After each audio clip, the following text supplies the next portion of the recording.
Welcome to Ray Fisher Stadium at the Wilpon Baseball Softball Complex here in Treetown, USA, Ann Arbor, Michigan. And I call it Treetown, USA because it's Earth Day today. It's a pretty momentous occasion here as the clouds have opened up after a short bit of rain that plagued us for the past hour. It's sunnier now across the way.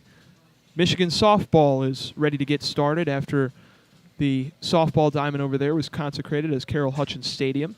So it's a pretty fun day today here in Ann Arbor. I'm joined by Stevie MacGregor. My name is William Gregory. I'll be doing play-by-play. Stevie Color. Stevie, how are you feeling on this fine Earth Day? I'm feeling amazing. It's skies opened up. Skies are blue, and it looks like we're gonna get some real nice baseball weather here.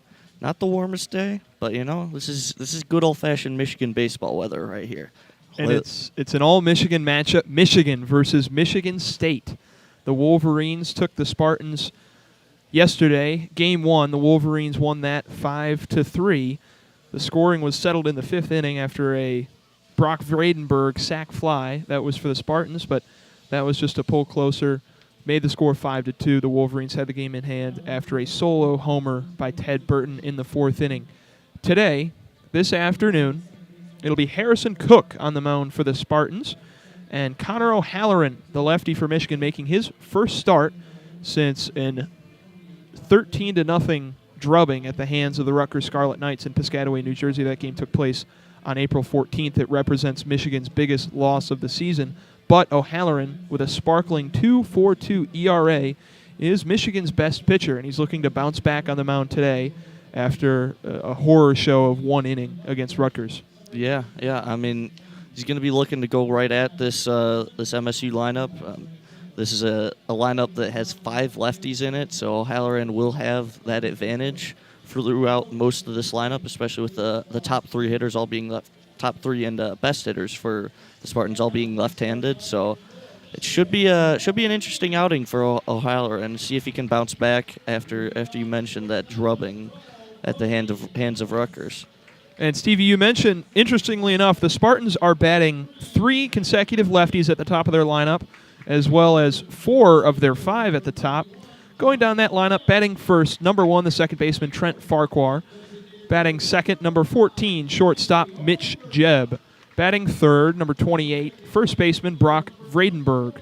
Batting fourth, number 19, catcher, Brian Brecker. Batting fifth, number 21, the right fielder, Jack Frank. Batting sixth, the third baseman, number 2, Dylan Kark. Batting seventh, the designated hitter, number 9, Jacob Anderson. Batting eighth, the left fielder, number 33, Casey Mays. Batting ninth, the center fielder, number 31, Greg Ziegler. And we mentioned O'Halloran on the bump today, number 20, the lefty for the Wolverines. 6-2 in 9 games started, 10 appearances overall, 71 strikeouts to only 14 walks on the year for the former member of the Canadian under-18 national team.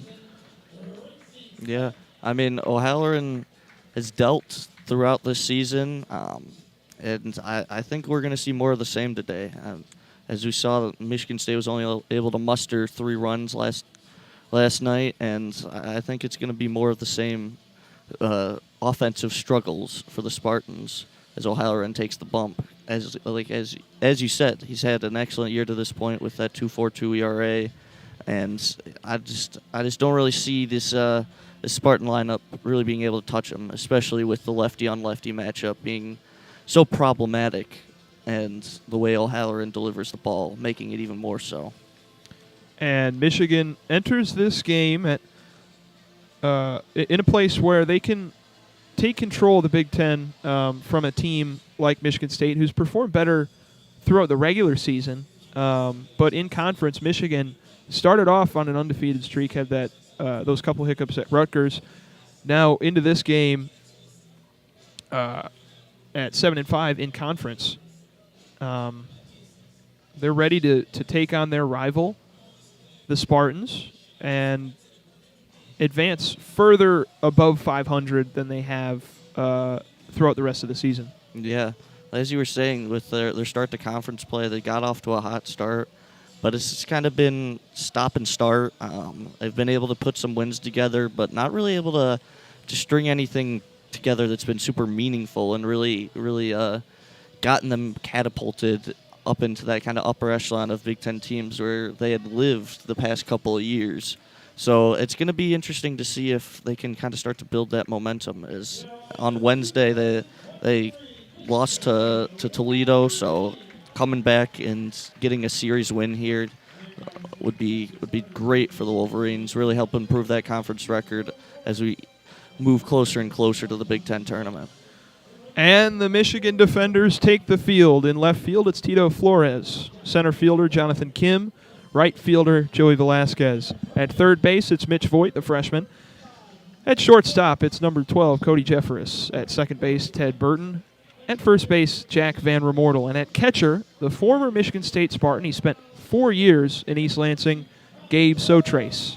We've mentioned O'Halloran on the mound, taking a few warm-up pitches with Sotrace. First up for the Spartans, it'll be the second baseman, Trent Farquhar. Farquhar's brother, Tate, number 11 for the Spartans, is a right-handed pitcher. And Farquhar coming into the year, a very solid leadoff hitter, batting .382 with a .486 on-base percentage. That is exactly what you want in somebody leading off, Stevie. Somebody who's almost guaranteed on a coin flip to get on base. Yeah. And you look down this top of the lineup for the Spartans. It's a lot of on-base machines, a lot of on-base percentage in that 400 to 500 range, which is exactly where you want to be sitting.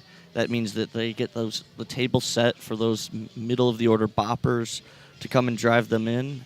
And also something I'd like to highlight is going to be the running game for the Spartans. As you see, Mitch Jebb with 10 steals on 12 attempts, and Jack Frank with 15 steals on 19 attempts, and then going down the lineup, Casey Mays with 12 steals on 16 attempts. So they like to run, so I think limiting the running game is going to be key for O'Halloran, and it all starts with just not letting people get on base. So the lefty, Trent Farquhar, the second baseman, steps in for the first pitch of the game. Farquhar with a traditional even stance. First pitch in there, outside for a strike. O'Halloran sits at around 90 miles an hour. Gets in there for the first pitch of the game. It's an 0-1 count to Trent Farquhar. 1-1, ball outside. Same spot, just off. Yeah. And home plate umpire Mark Winters not giving O'Halloran the benefit of the doubt on that call. The 1-1, Farquhar, big swing and a miss. Down low at a slider in the dirt at 82. 1-2 count. Yeah, and that's that lefty-on-lefty pitch. The slider, it just kind of fades away from those left-handed hitters. It's tough to reach. Trying again with that outside corner low pitch. This time Farquhar doesn't bite. Sits now at 2-2.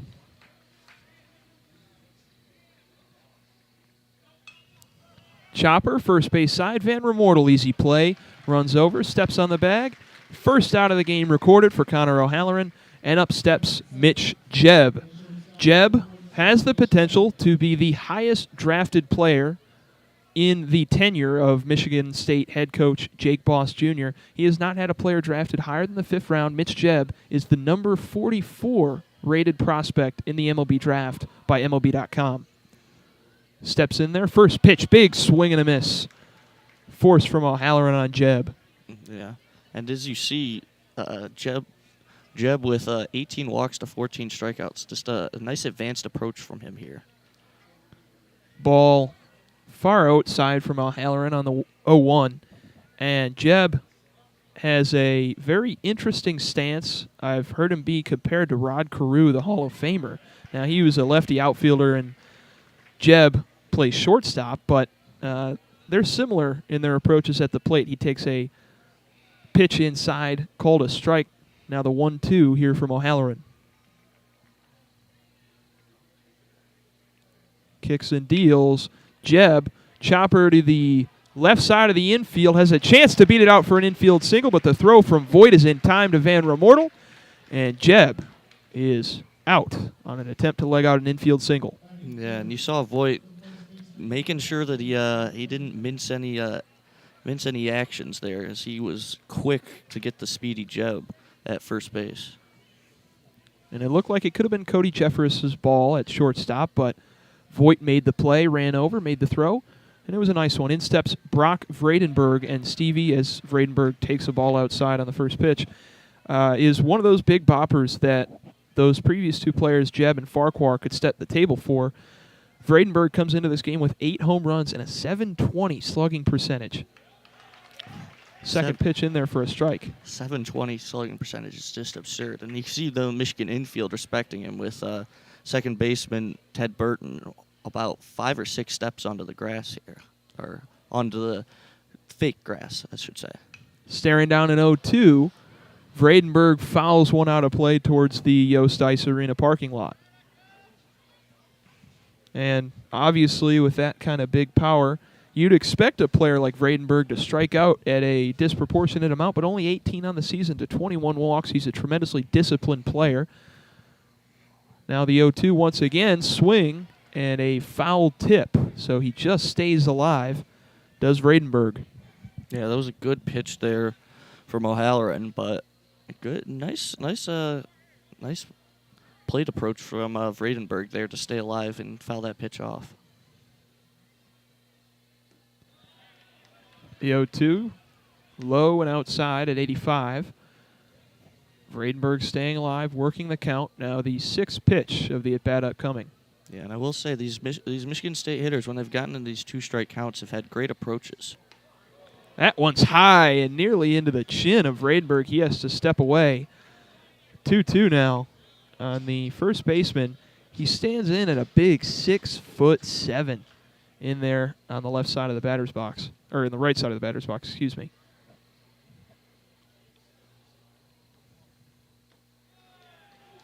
Works the count full at 3-2. Another ball outside from O'Halloran. Nipping the edges, not wanting Vredenberg to beat him by serving up a meatball.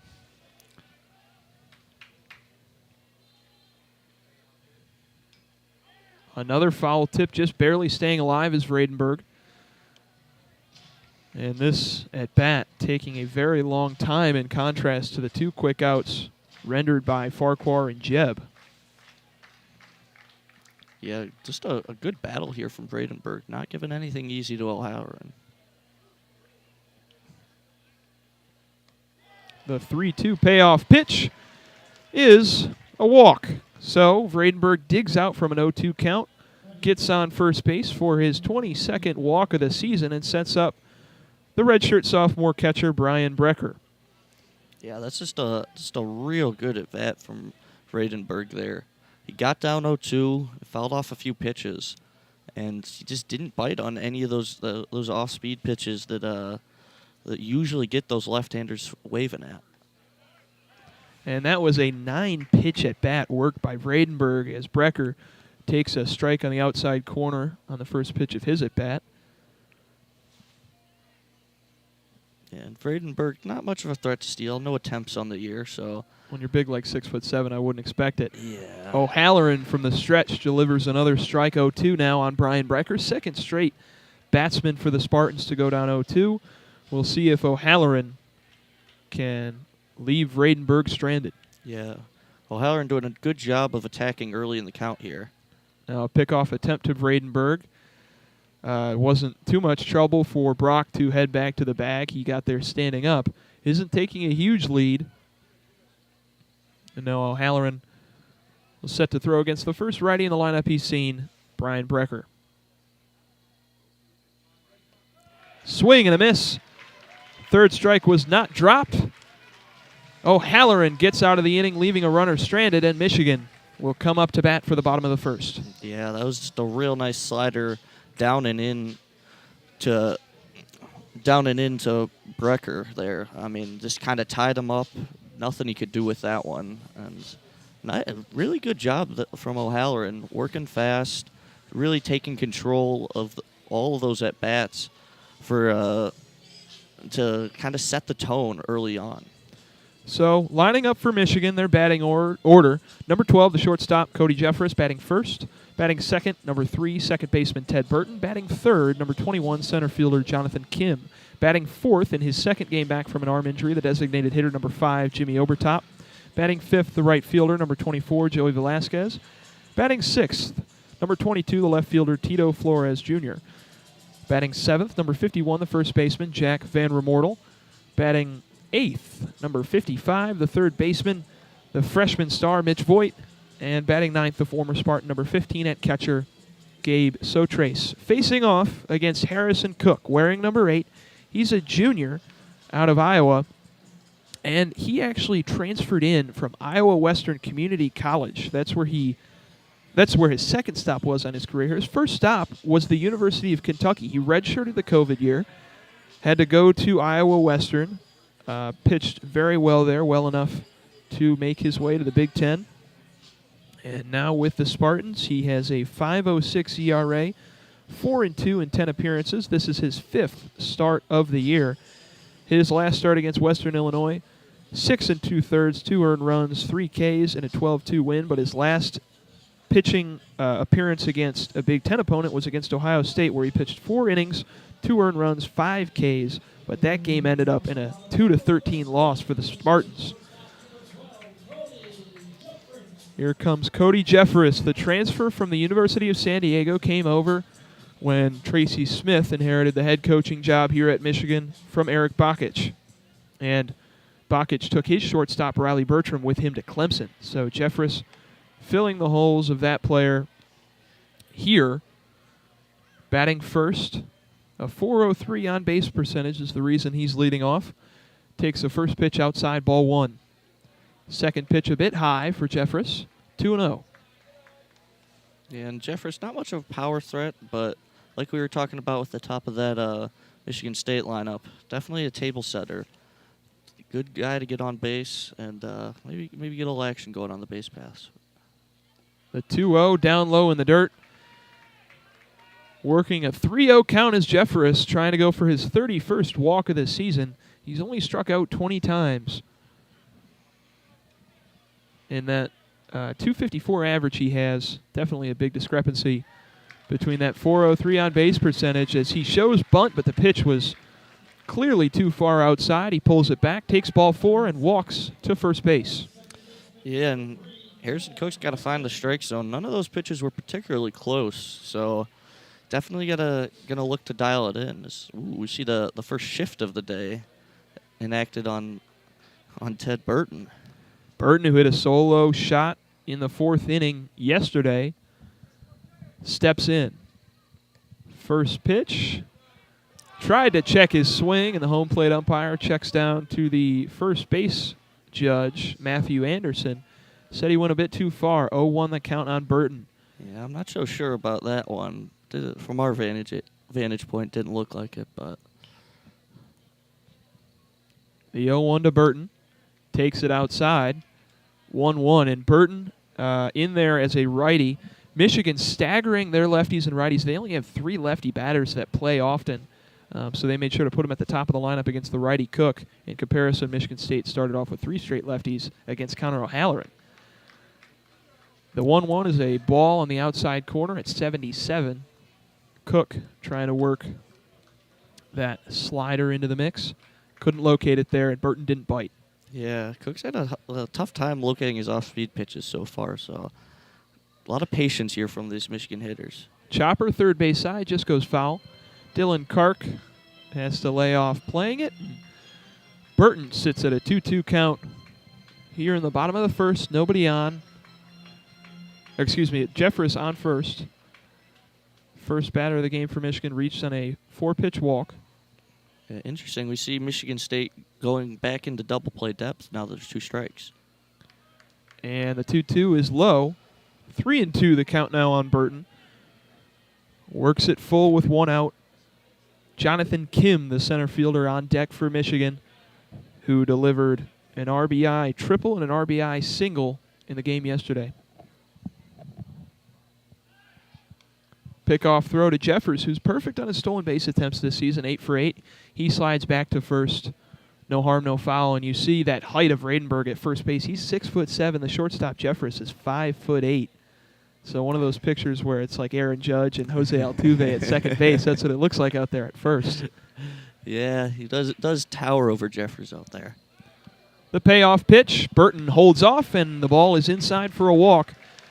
2 Michigan base runners reach on a free pass, and up steps the freshman from Wisconsin, Jonathan Kim. And Kim has burst onto the scene for the Wolverines, so much so that he's earned the full-time center field job, and he is hitting third in the Michigan lineup, hitting .387. That's his batting average on the year, .431 OBP, and a .591 slug. Yeah. 3 homers on the year for Kim. Hit his second triple yesterday. 6 doubles, 24 RBI. He looks for one here with runners on first and second. Yeah, and with Kim's slight frame, you might not expect the kind of pop that he has, but he's generated a lot of extra base hits early in this season. He's hitting .429 this season with runners in scoring position. First pitch from Cook, in there for a strike. Got that one in at 79 miles an hour. Yeah, and Cook is relying on this off-speed stuff early in these counts to kind of get strikes up on these Michigan hitters. Just had a lot of trouble locating it so far.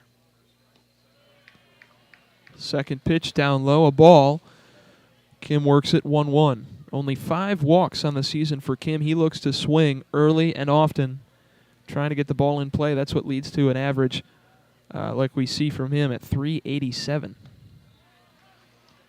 The 1-1 in there for a strike. And Cook is staying on his off-speed, facing the lefty Kim.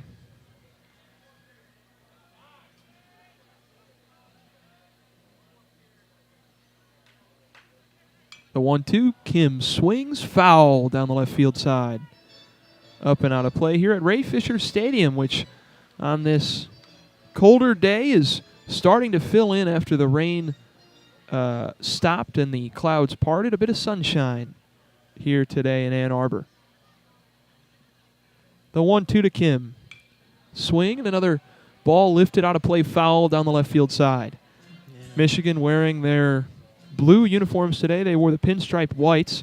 And Michigan State wearing the gray jerseys with green numbers. An interesting look for the Spartans. Yeah, it looks like they were going to match the sky coloring today, but as you said, it's lightened up a lot. The 1-2, a base hit up the left side between short and third. The left fielder, Casey Mays, plays it to the third baseman, Dylan Kark. But Jonathan Kim loads the bases for Jimmy Obertop. What a moment for Jimmy Obertop in his second game back from his arm injury. He's got him juiced with no outs here in the bottom of the first, a chance to break this game open early against Harrison Cook. Yeah, and like you said, coming back from that arm injury, he's providing some power that the Wolverines have sorely missed. 15 home runs last season in his junior year and 11 in his sophomore year. First pitch of the at-bat to Obertop is low and outside.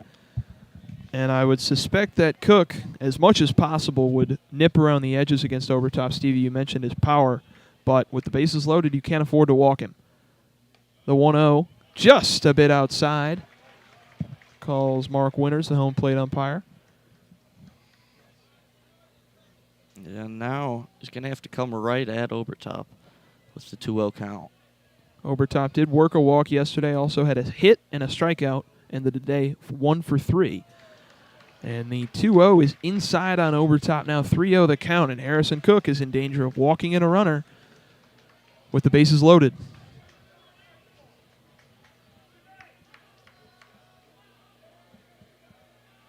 Obertop crowding the plate on the 3-0.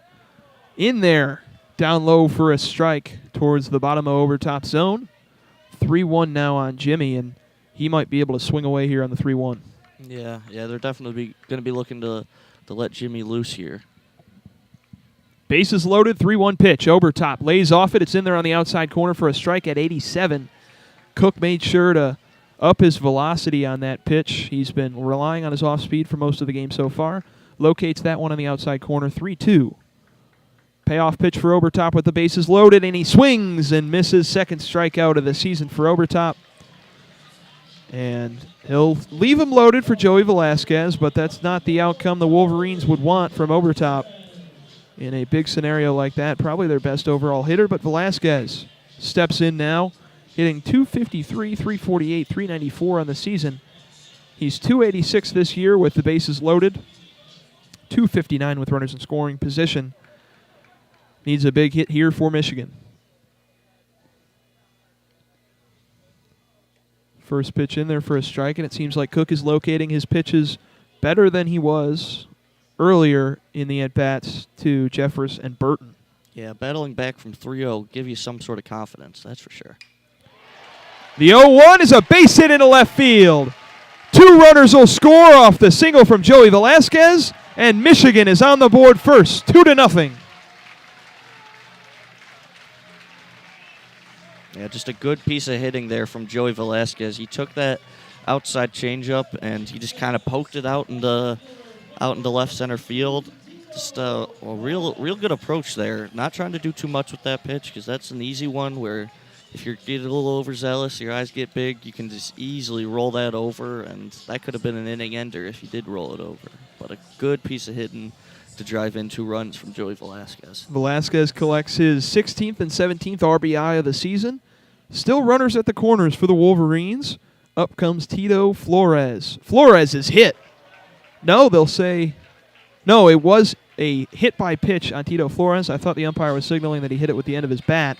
But the bases are loaded once again. Flores at first, Velasquez at second, and at third is Jonathan Kim. Yeah, and we got some discussion here because I don't know what was said, but Flores, as he was jogging over to first base, he looked and said something towards that Spartan dugout. I'm not sure exactly who started or what was said, but the umpires are going to have a conference. And it looks like they're going to tell Flores they're going to have another little conference. But, yeah, I think somebody on that in that Michigan State dugout said something to Flores, maybe about leaning into that pitch or something. And, yeah. Watch the replay. Yeah, he was talking to the Michigan State dugout. Yeah. And first base umpire Matthew Anderson told play to stop. I don't think we're going to see any judgment here. He walks over to head coach Tracy Smith. But I think play is just going to resume with a warning. Yeah, it looks like he warned both dugouts. He's still walking around. I'm not exactly. Jack Van Remortel will be up after another conference, this time between Michigan's base runners. Yeah, this might be Tracy Smith just kind of telling his guys to keep a level head here, and it looks like the Michigan State manager is now having a talk with home plate umpire Mark Winters. This is an interesting first inning, I will say. Not every day that you see jawing and then 2 different conferences happening, but I guess that's what the in-state rivalry is for. So, the Michigan players return to their bases. Number 35 out there, Walker Cleveland, is the first base coach for Michigan today. He's a left-handed pitcher, a graduate student. We've seen that for Michigan this season, using their players as base coaches. Jimmy Obertop, before he came back, was the third base coach in the midweek game last time out against Toledo. So Jack Van Remortel comes in with the bases loaded. First pitch swinging. He sends another one into left center field. Michigan's going to score 2 more. And Van Remortel on with a single. Kim and Velasquez are in there safely, and Michigan is now up 4-0. So a lot of pageantry, a lot of waiting and prodding, and then on the first pitch, Van Remortel jumps on that off-speed pitch and hammers it into left field to bring home 2. And Van Remortel reaches for a single. Harrison Cook, in his first inning of play, he's going to be taken out already. Only gets 1 out, and we'll check the number on the Spartan running from the dugout. But Harrison Cook's day is done already, only getting 1 out, his shortest start of the year. Yeah, not just not having his stuff today, I would say, for Cook. As you saw that he wasn't able to locate it early on, and then when he was bringing it over the plate, Michigan hitters were putting good swings on it. You saw Kim with the single, and then obviously Velasquez and Van Remorto with the 2 RBI singles. So, I mean, it's not an ideal start for Cook, as you might say. Well, he's done. Yes. No more start Yes. for Cook. It's Ryan Shapaniak, the 6'3" righty out of Woodhaven, Michigan, steps in. His last game on the mound saw him pitch 2/3 of an inning against Western Illinois, allowed a hit and an unearned run, walked 2 and struck out 1 in the 10-9 Michigan State win. Comes into the game with an 8.69 season ERA. So an interesting choice to put the sophomore out there with 2 on for Michigan, a runner on first and second, but with Michigan State already down 4-0. They're looking for anything at this point. Mm-hmm. Yeah, I mean, he's going to be looking for somebody that'll come in and go right at these Michigan hitters. Don't want to let this game get completely out of hand. At 4-0, still a lot of ball game left. But if these runners come in and we see this game balloon to maybe 5, 6, 7-0, that's when it starts to kind of feel hopeless and a little out of reach, especially with O'Halloran on the mound. So upcoming is number 55, the freshman third baseman Mitch Voigt. Freshman out of Wisconsin, was ranked number 9 in the state coming into the season. Jonathan Kim, who has already scored in this game, he reached base earlier in the bottom of the first here. It was the 7th overall recruit from Wisconsin. So Michigan doing a good job going into the Cheese State and picking up some good players. They already did a great job recruiting Gabe Sotrace, the former Michigan State Spartan, who was teammates with Tito Flores at Brother Rice, both players from the Metro Detroit area. And Catholic League baseball players offer a pipeline to Big Ten schools like Michigan and Michigan State.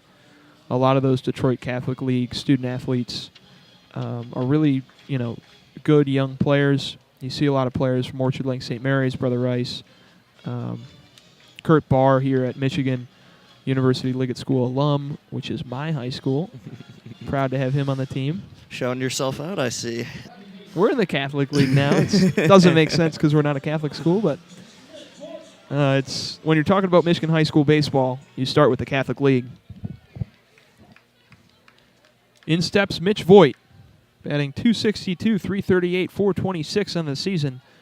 .308 with runners in scoring position. And he does have Flores at second. First pitch swinging. Pops it up right field side. Chasing it is Vredenberg. He can't get there in foul territory. It lands before he can make a catch. Yeah, you saw him going all out for that as he went into the screen afterwards. But, yeah, that big 6'7" frame, unable to come up with that one. That would have been a real nice play if he was able to snag that little flare into the netting. The 0-1 to Mitch Voigt. Another big swing, a big foul ball flying onto the canopy over the bleachers here at Ray Fisher Stadium. It goes down and is caught by a fan in the back row on the right side.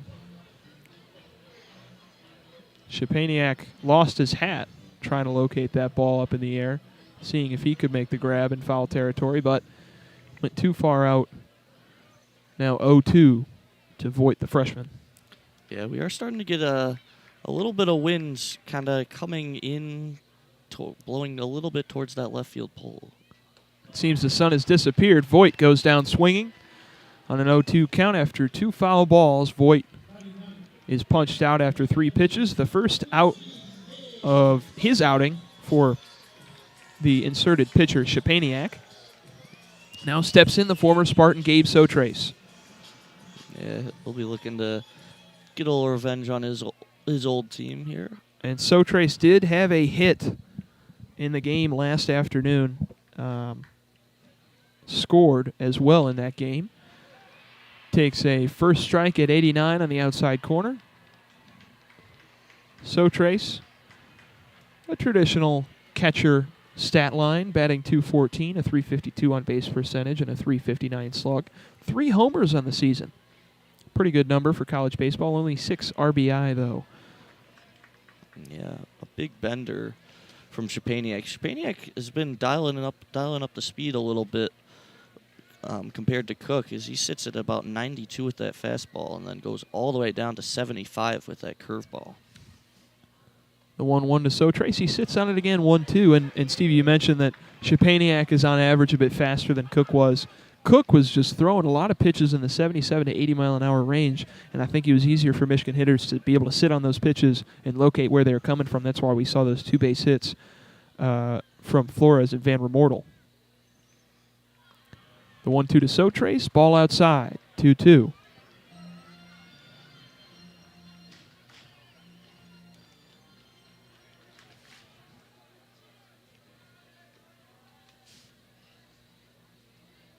Szczepaniak from the stretch on the 2-2, trying to get out of this inning, only down 4-0.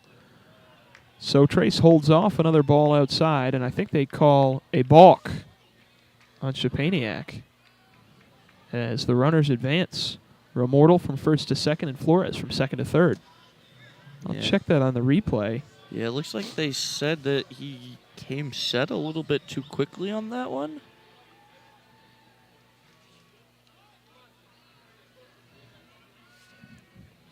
Yeah, I'm not checking the replay. I'm not exactly sure what the problem was, but Michigan will take it with 2 runners in scoring position here. Good opportunity for Sotris. 2-2 to him. Lifts it foul on the parking lot side towards the intramural building here at the Michigan Athletic Complex. Yeah, always a dangerous game to play when parking your car in the... I don't think I ever would. Yeah, parking your car just outside of Ray Fisher Stadium is just asking for a broken windshield. 2-2 to So Trace once again. Takes the ball down low, 3-2. So Trace works it full now, and with 2 outs, 2 runners on, a runner on second, a runner on third. Michigan still got a chance to keep this rally going as Cody Jeffress is on deck. Michigan trying to bat around in the first inning. Payoff pitch to So Trace. He fouls it to the left side towards the Michigan dugout. Yeah, and Sotra's doing a real nice job of battling here. Not giving anything easy to Szczepaniak.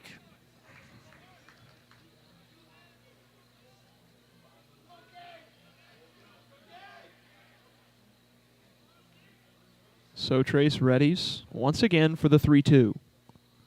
Szczepaniak at 89 strikes him out on a high fastball. So Trace sits down, and Michigan still scores 4 runs in that inning. Does leave 2 runners stranded, but a good start for the Wolverines.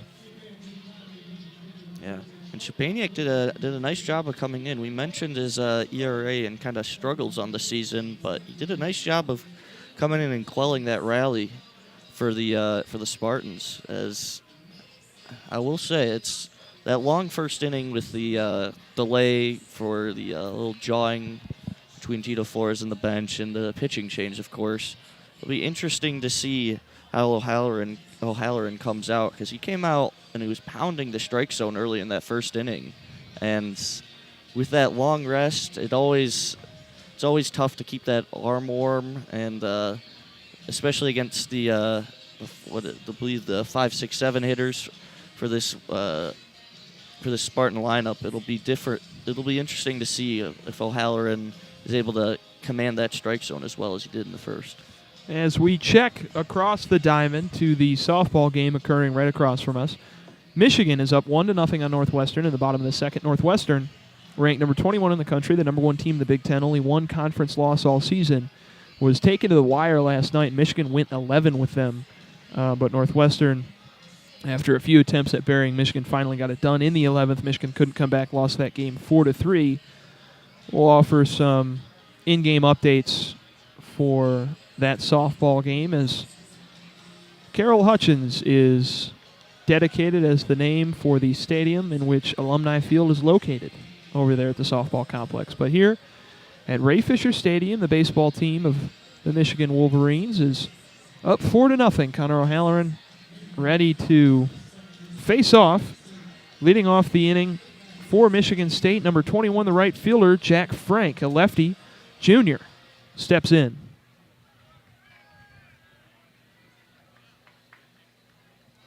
Frank, a native of Strongsville, Ohio. First pitch of the at-bat, he swings a foul tip into the catcher Sotrace. He's all right.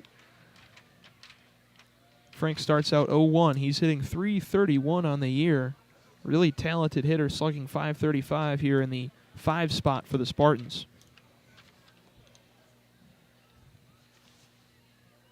The 0-1 lifted right center. On the run forward is Velasquez. We'll see if he can chase it. It's Kim, calls him off. Gets there into right center, and Jonathan Kim makes the out towards the warning track. Deep fly ball from Jack Frank is caught. Michigan tallies an out.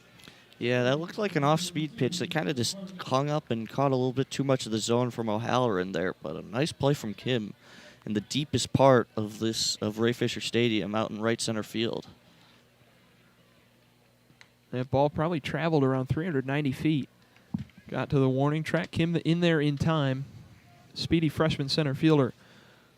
Up now for Michigan State, third baseman Dylan Kark, who chops one over to the third base side, and Mitch Voigt makes an incredible sliding play. Gets up from a knee and throws over to first. Kark is out.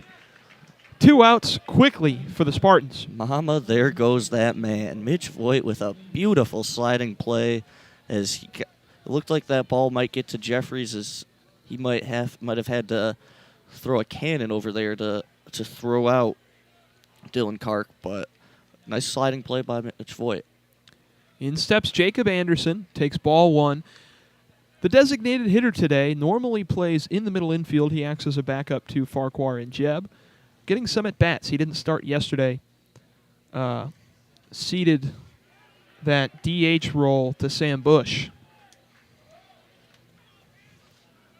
Second pitch in there for a strike on Anderson, and 2 web gems to start this top of the second for the Wolverines. A nice catch in center field by Kim, and a sliding grab by Voigt from third. Yeah, Anderson, big swing and a miss, makes it 1-2. Yeah, I love the approach from O'Halloran. He's going right at these Michigan State hitters, trusting his defense, and it's just been nothing but lights out so far. 1-2 in there down low at 85. Bounces into the glove of the catcher Sotrace, who does a successful job in stopping that pitch from reaching the backstop. The 2-2. Lifted into right field, playable for Joey Velasquez. Seemed like he didn't get a great jump on it. He backtracks, makes the catch in the deep part of right field, and that ends the top of the second for the Spartans. They went quickly in the first, they go quickly in the second, and just like that, Cody Jeffers is back up to lead off an inning for the Wolverines. Yeah, getting some deja vu here. A nice quick inning from the Spartans at bat, and Cody Jeffries coming up to bat. So feels a lot like the first inning, all over again. Let's see if the Wolverines can repeat some of that magic. And it'll still be Ryan Shapaniak for the Wolverines. They chased for the Spartans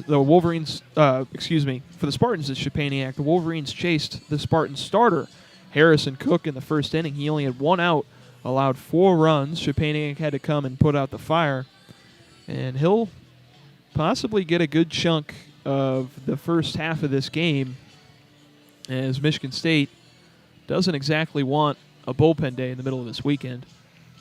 Yeah, you definitely don't want to empty out the bullpen before that Sunday game.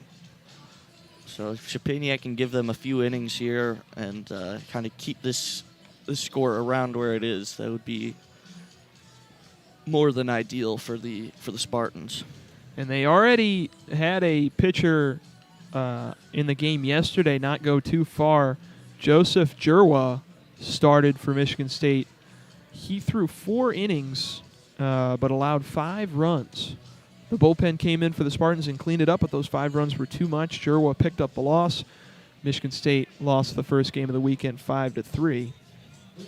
This weekend set is games 5, 6, and 7 of the matches against the Spartans this year for the Wolverines. They opened the season against Michigan State, or they opened Michigan State's season. The Wolverines had played a game against Fresno State. Before that, they dropped that opener 8-15 at the Chicago Cubs Arizona Complex, Sloan Park.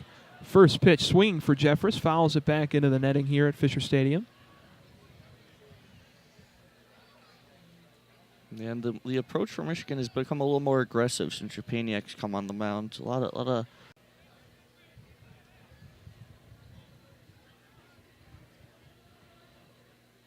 And a hole, Jeffress swing, another foul ball into the netting. Jeffress walked in his at bat in the in the bottom of the first. Eventually came around to score on that Tito Flores RBI single. Excuse me, Joey Velasquez RBI single. This time sends one right back up the middle. Playable for Trent Farquhar. Sends it over to first base to Vredenberg, and Farquhar makes a nice play to stab that ball before it goes through the middle of the infield. Jeffress retired, and Ted Burton comes up with one out.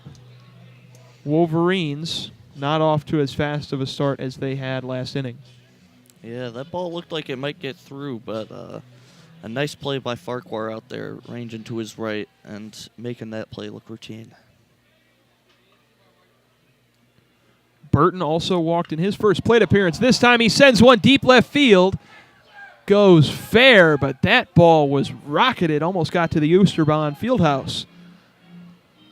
Yeah, that ball was tattooed. Ted Burton was sitting fastball, was right on it, just a little bit too early. So that one would have been way out of here had he been able to steer that fair. 0-1, swinging again as Burton fouls back into the netting on the right side. Burton also walked in his first plate appearance. Eventually came around to score on that Velasquez single. Looking now to get on base once again, but faces an 0-2 count much like Jeffress, and Ryan Szczepaniak for Michigan State is locating much better than his predecessor, Harrison Cook. Another foul ball lifted out of play from Burton. Burton hitting in the 2-hole today. One of Michigan's best hitters. Now up to 285 average, 414 on base percentage at a 489 slug. Second on the team with 7 home runs.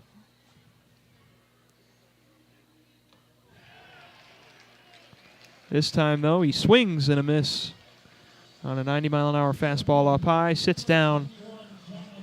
First punch out of the game for Burton. And now sets up Jonathan Kim facing a 2-out situation.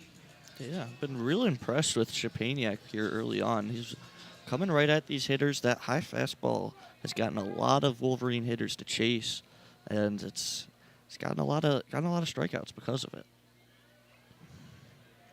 Kim, a single that didn't score any runners, but made the bases loaded in the first inning, steps in, takes ball 1. First pitch of the at-bat.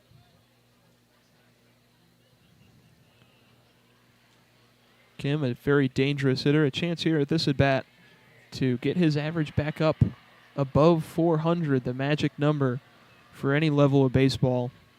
Obviously, Ted Williams the last to do it in the major leagues, hitting .408 in 1941.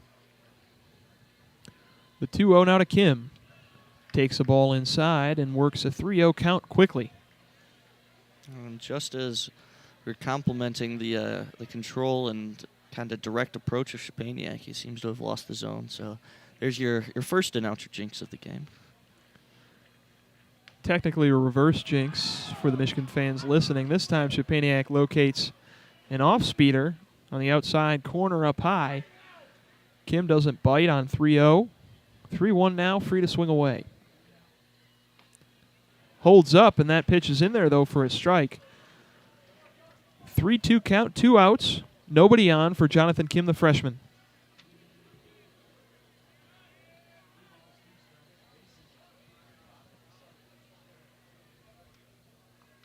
Kim takes it down low and walks. Only his 6th walk of the season. The definition of a contact hitter. Kim takes first on a free pass. And up steps Jimmy Obertop, who struck out with the bases loaded in his last at-bat. Trying to right that wrong here and send Kim further down the base paths.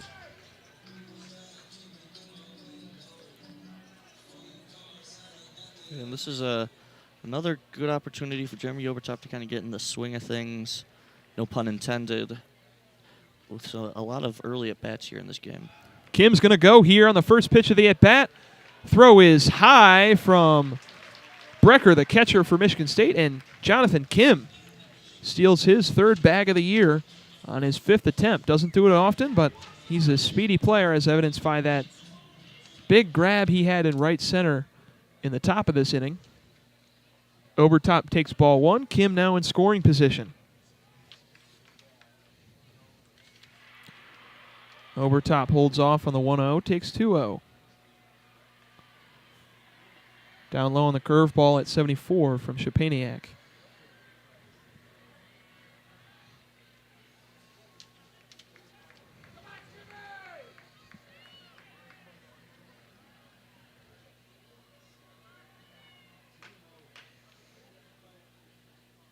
Here to Jimmy Obertop. In there, strike 1. Low, but called a strike. Obertop didn't swing at that pitch. And Obertop doing a good job of working himself into hitter's count so far. Had a 3-0 count in the first inning and 2-1 count here. Takes another ball outside 3-0, but the thing about Obertop is that he eventually struck out. Mm-hmm. And then at bat that he worked 3-0, so he's got to capitalize. Now to 3-1. See if he swings away with Jonathan Kim at second base.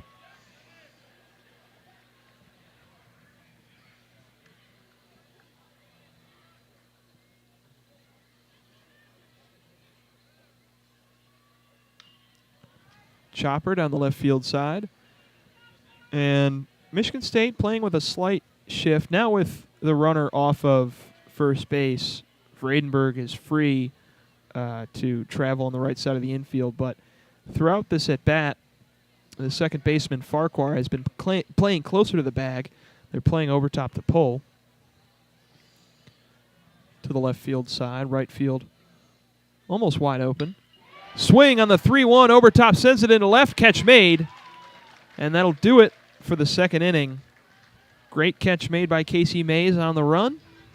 Ends the threat for the Spartans, and the second inning was a lot quicker than the first, Stevie. That is very true. No pitching change. Shepaniak was able to navigate that 2-out walk to Kim. A good swing there from Jimmy Obertop. Just kind of one of those ones that's unfortunate. Hit right at the left fielder, but good early signs here from the Wolverines. And with Connor O'Halloran on the bump, you have to anticipate that they're not going to need a ton of run support. Obviously, would like to have more, but with O'Halloran on the mound and the way he's pitched thus far, it's looking good early days for the Wolverines. Update on Michigan softball. It's the bottom of the third inning. Michigan has 1 out. They're up now 3-0 as it's just been marked. Ellie Mattia singles down the left field line for an RBI. Ella McVeigh scores on that play. They're up 3-0 against the Northwestern Wildcats now with runners at the corners with 1 out in the bottom of the third. Michigan still up here 4-0. Leading off for Michigan State is the left fielder, Casey Mays. He'll take his first at-bat of the ball game. Batting 8th today, the senior lefty, all the way down at the bottom of the lineup, hitting .272 on the year, .327 OBP, a .338 slug percentage. And this is another one of the left-handed speedsters that the Spartans are playing today, with 12 stolen bases on 16 attempts so far this year. But it is a big strikeout threat with 42 strikeouts on the season to just 7 walks.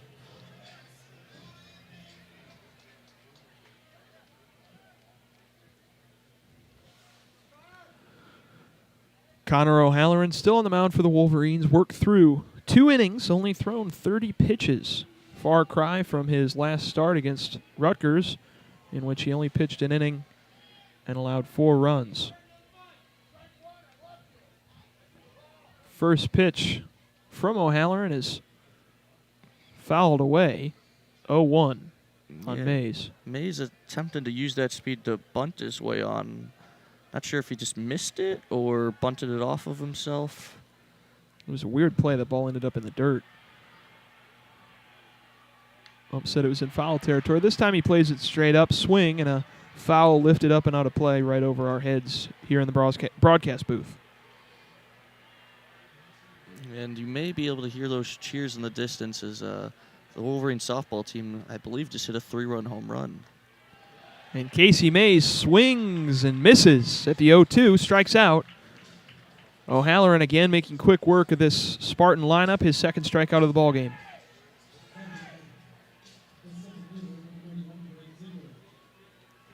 Center fielder number 31, Greg Ziegler, steps in for the Spartans, batting .262, .344, and .375 on the year.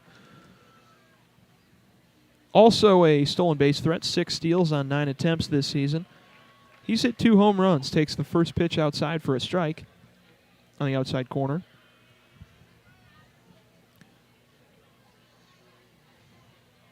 .0-1 now to Ziegler. That one is not given to O'Halloran by home plate umpire Mark Winters. It looked like the last fastball was identical. That one called a ball, now 1-1. Yeah, much to the chagrin of one loud patron here at Ray Fisher Stadium. Lifted foul on the right field side. And O'Halloran's doing a real good job of getting these Spartan hitters into 2-strike counts, so they have to kind of shorten up their swing, get a little more of a defensive approach, which has really helped them to work quickly. 1-2 to Ziegler outside. Another ball from O'Halloran. 2-2 the count on Greg Ziegler. O'Halloran checks his glove for what to throw in this situation. 2-2, 1 out. Base is empty. O'Halloran gets another swing and a miss. Ziegler strikes out, and O'Halloran's punched out 2 straight Spartans. Up steps Trent Farquhar. And O'Halloran just looks locked in on the mound here. He hasn't really needed to throw a lot of pitches so far, only 38 through 2 2/3. And he's just looking like he's just ready to go whenever he gets that ball. Farquhar, swing and a miss on the slider outside, and O'Halloran is working well. 81 outside to Farquhar, big wave and a miss. Farquhar, who grounded out to Jack Van Remortel on the first base side. Van Remortel ran to the bag for the unassisted out. The 0-1 to Farquhar. Same pitch, just a bit farther outside. Farquhar won't bite. 1-1 now on the junior second baseman.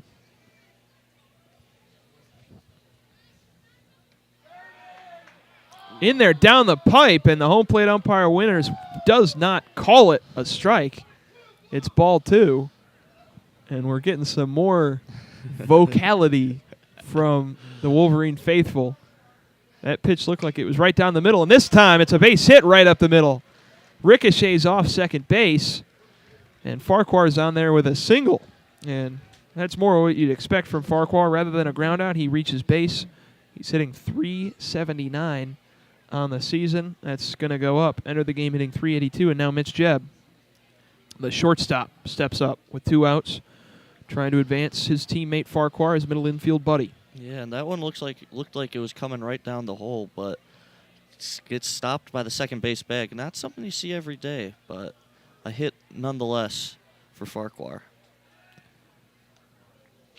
Throw over to first base from O'Halloran to Van Remortel. Trent Farquhar, 5 for 7 on stolen bags on the year. O'Halloran now working from the stretch. From the belt, deal swing. And looked like a foul ball. Could have hit Sotris in the helmet. In any event, it's strike 2.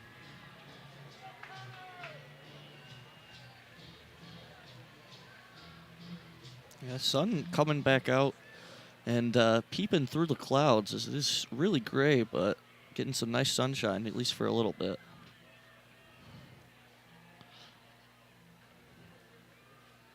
And you can definitely see O'Halloran is a little bit scared of the threat of Farquhar stealing, especially with 2 outs here. Maybe looking to get something going offensively. Another pickoff attempt to the first base side. Doesn't get him, and Farquhar is, I think, scared. He didn't even have to slide back on that last pickoff attempt.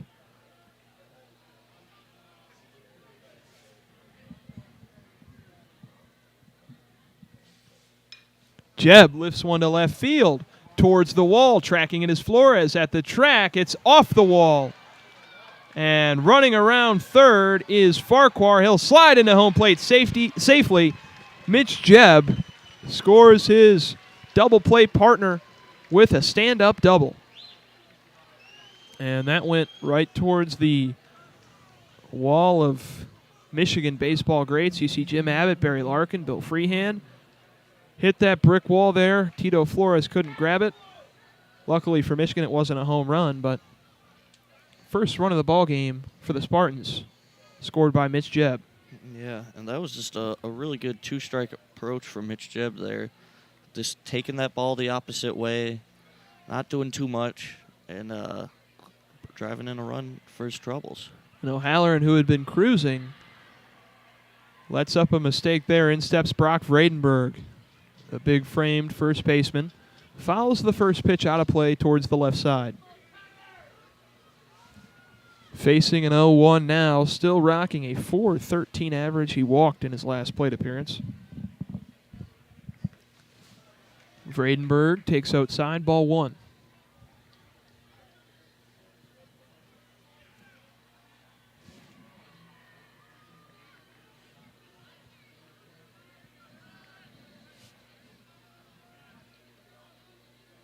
O'Halloran checks Jebb from the stretch, steals to Vredenberg, who fouls it towards the Michigan State dugout. And it looks like Jebb's ready to steal. He's got 10 stolen bags in 12 attempts, but he might just be doing it to play some games with O'Halloran because Connor is looking back intently. He already tried to pick off Farquhar a numerous amount of times when he was on base. Now Vredenberg facing down a 1-2. Swing and a miss, but he did just foul tip it towards the backstop. Yeah, and I think these Michigan State runners are kind of sensing that O'Halloran is kind of paying a little extra attention to them on the base paths. They're kind of using that to their advantage to kind of take his mind off these hitters a little bit. And I think that in that plate appearance with Mitch Jebb, it paid dividends for the Spartans, obviously, with that 2-run double.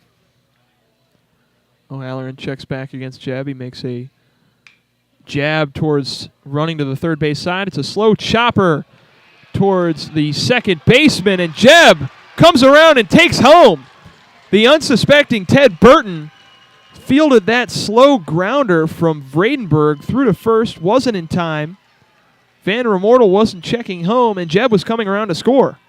Yeah, and that's just great heads-up base running there by Mitch Jebb. He was off on contact, obviously, with 2 outs, and that ball was just a slow chopper to second base, and Ted Burton, obviously respecting Vredenberg's power, had to charge in hard for that one, and in the underhand flip, unable to get Vredenberg. But that's just great base running from Mitch Jebb. Here's Brian Brecker, the catcher, batting cleanup. Now with a runner on first. First pitch swinging, lifted to right center, playable for Joey Velasquez. That'll do it, but not before the Spartans collect 2 runs in the top of the third inning. And, Stevie, that is the type of production that Mitch Jebb gives you. That's why he's so highly ranked in the MLB draft. He's a heads-up base runner, a good shortstop defensively, and he's a good hitter.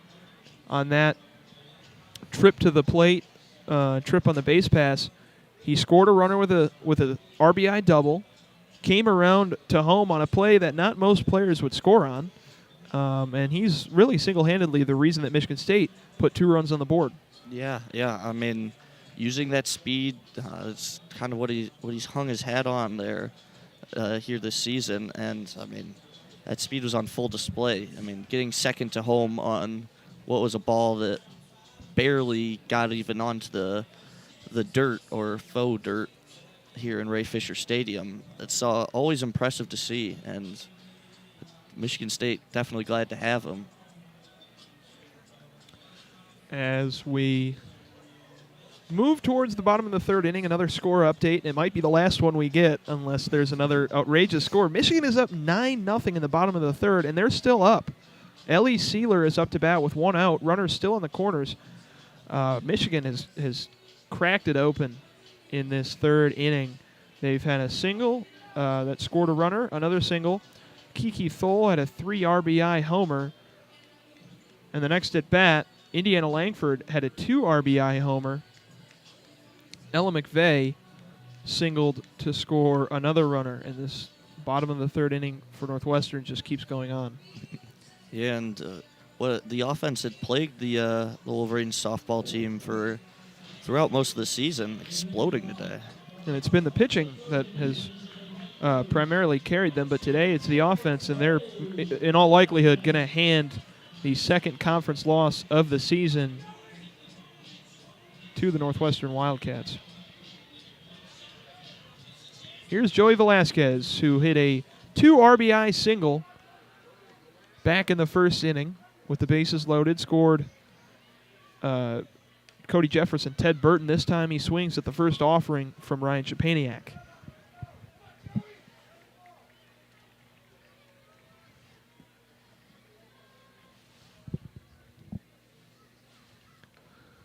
Swing and a sounded like a foul tip in the glove. 0-2 count already on Velasquez, who did not start yesterday. Ceded his right field duties to Jake Marty. But back in the starting lineup this afternoon. Big cut and a miss. Joey Velasquez down on strikes. 3 straight. Strikes out for the first out of the inning for the Wolverines. And here comes Tito Flores. He was hit by a pitch back in the first. Had some words for the Michigan State dugout. Didn't score, but came all the way around to third base. Was stranded there at the end of the inning when Gabe Stotrace struck out. And Szczepaniak has just been pitching real well. He's been mowing down these hitters and giving some quality innings here for the Spartans so far. Michigan State back into it, only down 2. Flores, first pitch of the at-bat. He drives one, skies it to left field, a bit higher than the Burton rocket that he had launched last inning, but goes foul harmlessly for the Spartans. Yeah, and that's obviously, as you just said, the second one the second foul ball that's had home run distance here from the Wolverines. 0-1 in there on the outside corner, strike 2. That's just a beautiful pitch there from Szczepaniak. Just bends right in, right at the knees, and Flores just none the wiser. 0-2, Flores sends it this time to left field, and it's fair.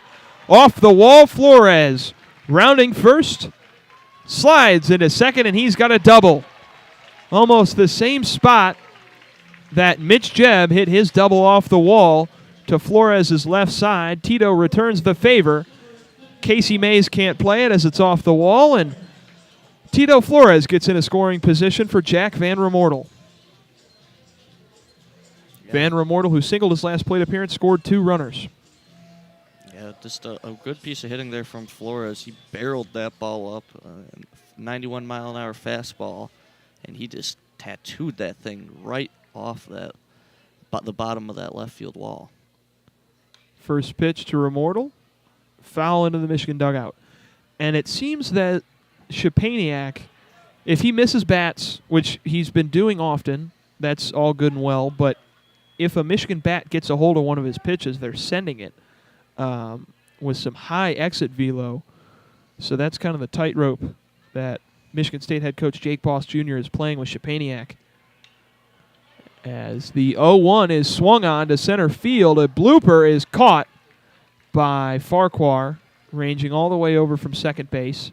Tito Flores has to stay there at his position, and Gabe Stotrace, it's going to be Mitch Voigt coming up. Gabe Stotrace came out of the dugout to retrieve Van Remortel's bat.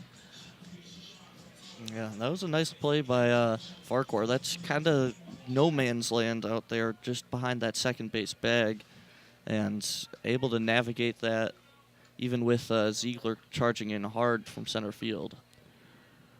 And Szczepaniak struck out Mitch Voigt in his last at-bat. This time he lifts one into the infield,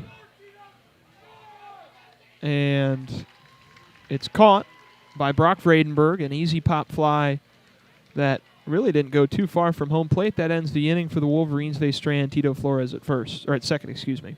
Yeah, not able to do anything with the 2-out double. But again, like you said, a lot of loud contact for the Wolverines, but unable to do anything with it that time. Szczepaniak doing a nice job of he's doing a good job of avoiding bats, I should say. as with the 4 strikeouts through 2 2/3. And, I mean, doing a good job of pitching around runners in scoring position, as the Wolverines have threatened in the second and in the third, obviously, with Kim on second, 2 outs in the second inning, and obviously Tito Flores with that 1-out double here in the third. But Szczepaniak doing a good job of keeping this game close, doing exactly what he was asked to, give the Spartans a chance and make this rivalry game feel more little tenser. And we've reached the end of the third inning. Michigan still up 4-2. Up first for the Spartans will be Jack Frank, who's a dangerous hitter, batting 5th today for Michigan State. He was the batter responsible for the deep flyout grab made by Jonathan Kim in deep right center. So he is a player that can get a hold of a baseball when he gets his bat onto it. Connor O'Halloran's got to be careful. Thrown 50 pitches so far, has allowed those 2 runs. His ERA has gone up from 2.42 to 2.58 in this game so far. But he has worked through 3 innings, struck out 3 batters, and it seemed that the hiccup came at the top of the Michigan State lineup. Still, though, Jack Frank steps up, now batting .328 following that fly out in the second. Takes a first pitch high, ball 1.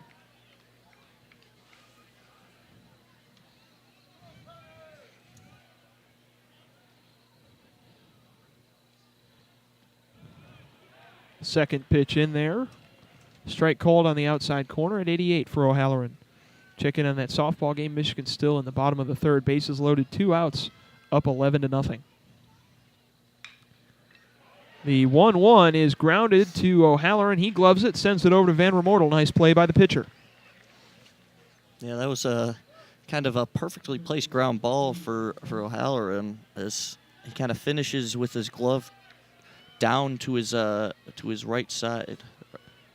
So, kind of came right at him. Up steps Dylan Kark, the third baseman, on the first pitch his last at bat. He sent it right to the third base side. He does it again, but this time it's fielded by the shortstop, Jeffress. Sends it over to Van Remortel, and the second out of the inning comes almost as quick as the first. And as I was saying, almost a carbon copy at bat from Kark. The last time, though, he sent it a little too close to Voigt, who had to slide and make the grab. It almost got through the hole of short and third. Kark retired quickly. Up steps Jacob Anderson, the designated hitter. Anderson flew out to right field. His last at bat takes an 0-1 pitch at 89.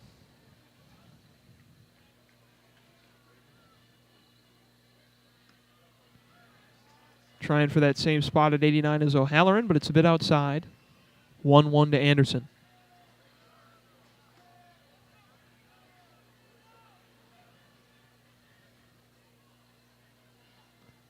Swing and a miss from Anderson. Makes it 1-2. That was a real nice changeup there. As you could tell that Anderson saw fastball off the hand and just kind of left waving at that pitch as it tailed out and away. 1-2 to Anderson. He swings and misses. Drop third strike. So Trace has to throw to first. And he gets the hitter Anderson to end the 4th inning for the Spartans. Quick work. And outside of that hiccup in the third, O'Halloran has been mowing down Spartan hitters. Yeah, and it'll be interesting to see how deep he goes into this game, only with 54 pitches so far. So you got to imagine that they can stretch him out at least a couple more innings, if not more, if he continues to pitch this way. Talking about stretching out appearances, Ryan Szczepaniak has done a real good job of stretching out his appearance. 2 2/3, 1 hit, 1 walk, and 4 strikeouts. He's done a real good job of quelling the initial rally in the first for the Wolverines, and then kind of this going right through this lineup so far. So, I mean, it's going to be interesting to see if the Wolverines kind of change up the approach. They've been able to get some decent contact. It's just hasn't materialized in any meaningful way on the scoreboard thus far. So it's gonna be interesting to see if with the 9-1-2 hitters coming up, if the Wolverines are able to get anything going. And it's interesting that Michigan chooses to bat Gabe Sotrace 9, and I think a more sabermetric era of baseball, you tend to put that second leadoff hitter in the 9 spot to turn over into that 1-2 spot. Instead, Sotrace, who probably, besides Tito Flores this season, who Flores is a talented hitter, he just hasn't had a good year. Sotrace has the lowest OPS of any Michigan regular starter. And we'll see if that changes once Jimmy Overtop gets healthy and can catch again. Maybe see a player like Joe Longo, who is not at designated hitter today. He didn't play yesterday. One of Michigan's better hitters, the sophomore, in his first season playing. But leading off the bottom of the fourth is Gabe Sotrace takes a ball low. Yeah, and to your point, Will, Jonathan Kim occupied that 9-hole for much of the season, but he's just been hitting too well. I mean, moved up to the 3-hole now and just been hammering the ball. Sotrace sends one foul down the third base line.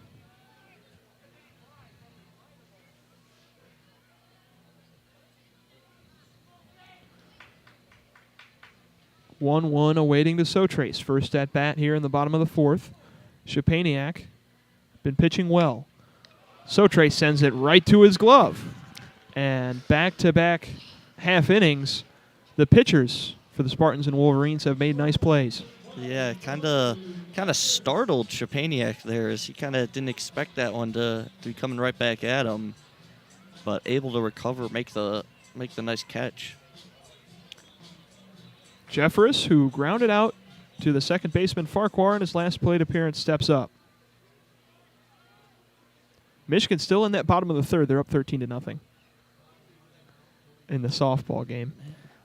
Coming back to baseball, Jeffress, first offering from Shapaniak. In there for a strike up high.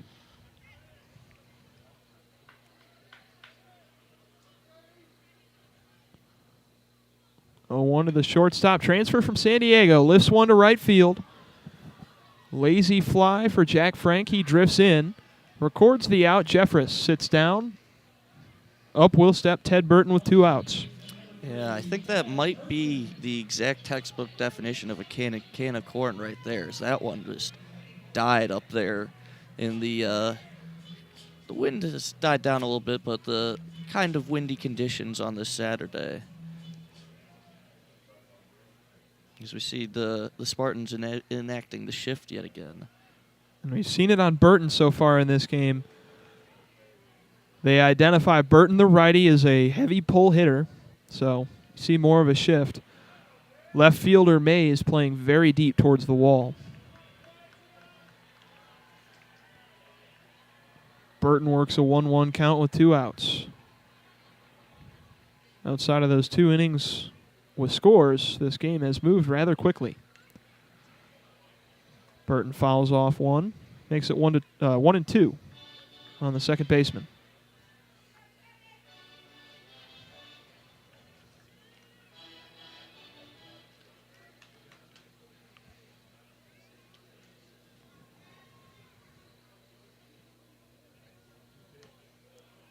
Outside towards the legs of Burton. 2-2 the count on Ted. Yeah, and just more quality work here from Shapaniak, as he's been fearless going through this Wolverines lineup. Chopper into the Michigan dugout. Foul ball. Burton stays alive at 2-2. Hitting .265 in 2-out situations this season is Burton. He struck out his last appearance in the second, walked in the first. Swing and another foul towards the backstop. Just got a piece of that to stay alive. And it's interesting to see the Spartans shift changes once they get Ted Burton to 2 strikes, as the second baseman Farquhar moves to the other side of the bag. 2-2 lifted to right field. Jack Frank charging it. It's going to fall. A bloop single for Ted Burton. Just in fair territory, he reaches with a single. Jack Frank couldn't get there in time, wasn't playing shallow enough. And the first baseman, Brock Vradenberg, with his huge frame, wasn't any hope either for the Spartans. So Jonathan Kim comes up. He's walked, he's singled. one of Michigan's best pure hitters. That's why he's batting third, the freshman. Steps up with a runner on, 2 outs. Michigan trying to start a 2-out rally. Yeah, if you're Michigan, you would love to get this to Jimmy Obertop. Get him another chance with some runners in scoring position. Pickoff attempt to Burton. Has to slide back into first base. Burton's only attempted 5 steals this season. Has 2 successes.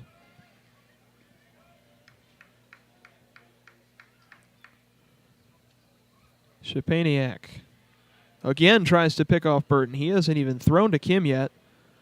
Burton has to slide back once again. He's got that oven mitt on to protect his fingers. It's a very highlighted maze on the left hand of Ted Burton. Drifting back towards the bag. First offering to Kim in there high for a strike. Yeah, it's interesting that they're paying Szczepaniak's paying this much attention to Burton. As he said, Burton might be more of a threat to himself on the base pass, getting caught more times than he's been successful. They go again. Burton slides back to first once again. 3 pickoffs in Major League Baseball these days would be an automatic strike or an automatic ball called on the pitcher Szczepaniak, but in college you get as many pickoff attempts as you want. Swing and a foul tip from Kim. Now 0-2 the count on the freshman center fielder. Kind of a stilted at bat here. Maybe they're trying to pick off Burton to attempt to throw the rhythm off of Kim. Not get into the rhythm of an at bat because he has done well today. Now facing an 0-2 count with 2 outs. Runner on. Inside on Kim, takes the ball.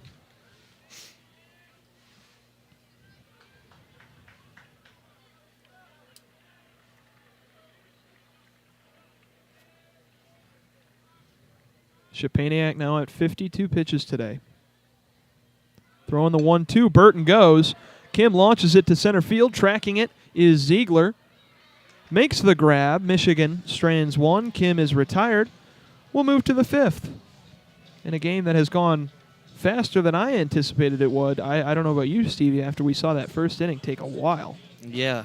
The first inning had just about everything you could ask for. A pitching change, umpire conferences. Multiple different umpire conferences. Some jawing in between the Spartans and the Wolverines. And it's been more of a subdued, relaxed day at the ballpark these last couple innings. So it'll be interesting to see if we get any more fireworks going on, because this rivalry is definitely as heated as it usually is, especially with Gabe Sochers behind the plate. Somewhat of a defector from the Spartan side. And we've seen Ryan Szczepaniak and Connor O'Halloran really get to work since they've been in the game. Szczepaniak hasn't allowed a run. O'Halloran's allowed 2. The 4 runs allowed by the Spartans are charged to Harrison Cook, who started this game. He only recorded 1 out before getting the quick hook to Szczepaniak, who acted as a fireman, putting out what had been a terrible inning for the Spartans, stranding 2 runners on second and third from the Wolverines.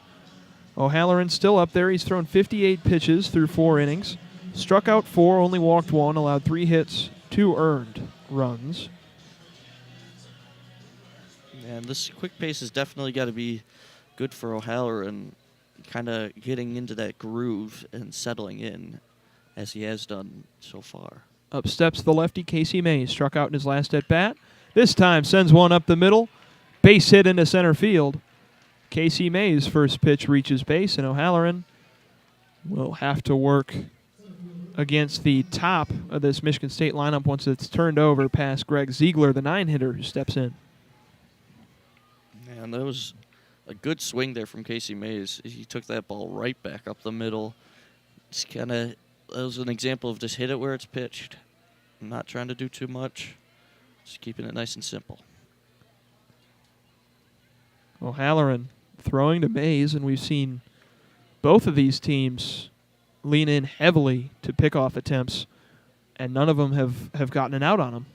But they keep trying, just trying to get in the head of the base runners. Although O'Halloran, another pickoff attempt from O'Halloran, this time almost a tag from Van Remortel on the backside of Mays, but we saw O'Halloran get kind of rattled in the at-bat against Mitch Jebb trying to throw out Trent Farquhar. That resulted in an RBI double.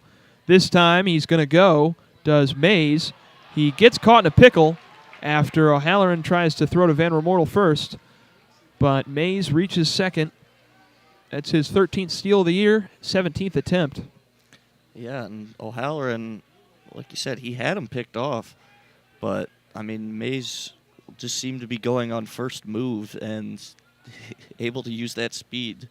Not something you see every day where somebody gets picked off and they're just able to make it to second. First offering to Ziegler finally is a swing and a miss after 3 straight pickoff attempts. Results in a stolen base for the Spartans. 0-1 count now to Ziegler, and it's not a situation where you want your first baseman trying to throw out a fast base runner. It's better when your pitcher's doing it. 0-1 to Ziegler. Shows bunt, lays it down, foul towards the backstop. Yeah, that was kind of a half-hearted attempt as Ziegler kind of ran up to that one, and that's usually not a recipe for success when you're trying to bunt a runner over to third. No outs, 0-2, runner on second. Ziegler takes one low, stopped by Sotrace, doesn't allow Mays to advance.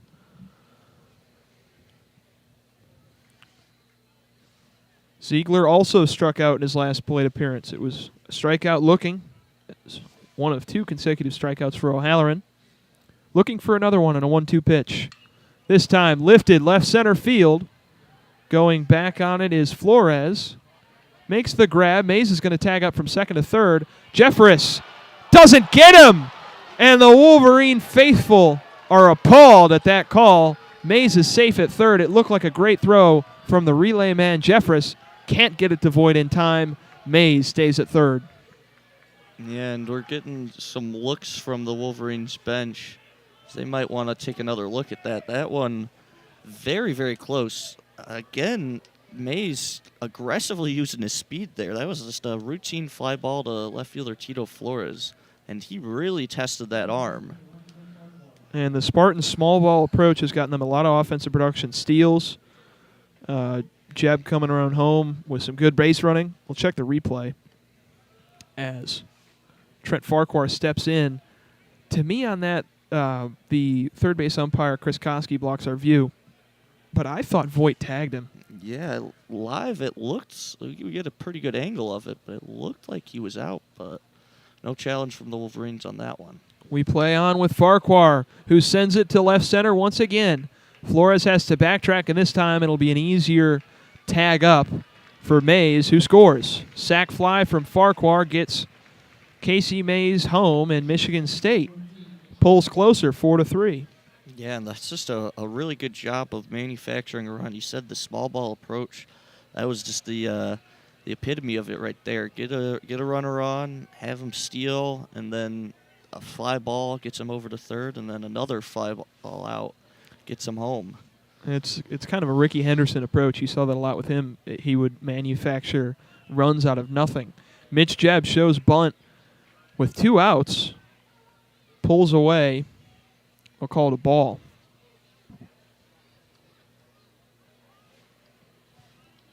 Jebb, who scored Farquhar his last time up, a RBI double.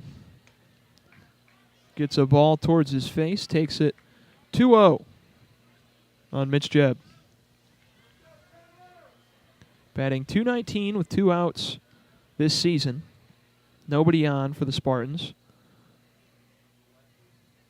Shows bunt once again, lays it down. Jebb trying to leg it out to first for an infield single. Behind the back throw from Ted Burton is on target, but not in time. Van Remortel has to step off the bag to grab it. Mitch Jebb on with a bunt infield single. Yeah, and behind the back try from Ted Burton, second time that he's had a slow chopper, that time a bunt, that he was trying to run in field and unable to get the out either time, as he's definitely respecting these Michigan State hitters. Brock Vredenberg sends one up and out of play on the left side. The first baseman steps in now with a runner on base once again for Michigan State.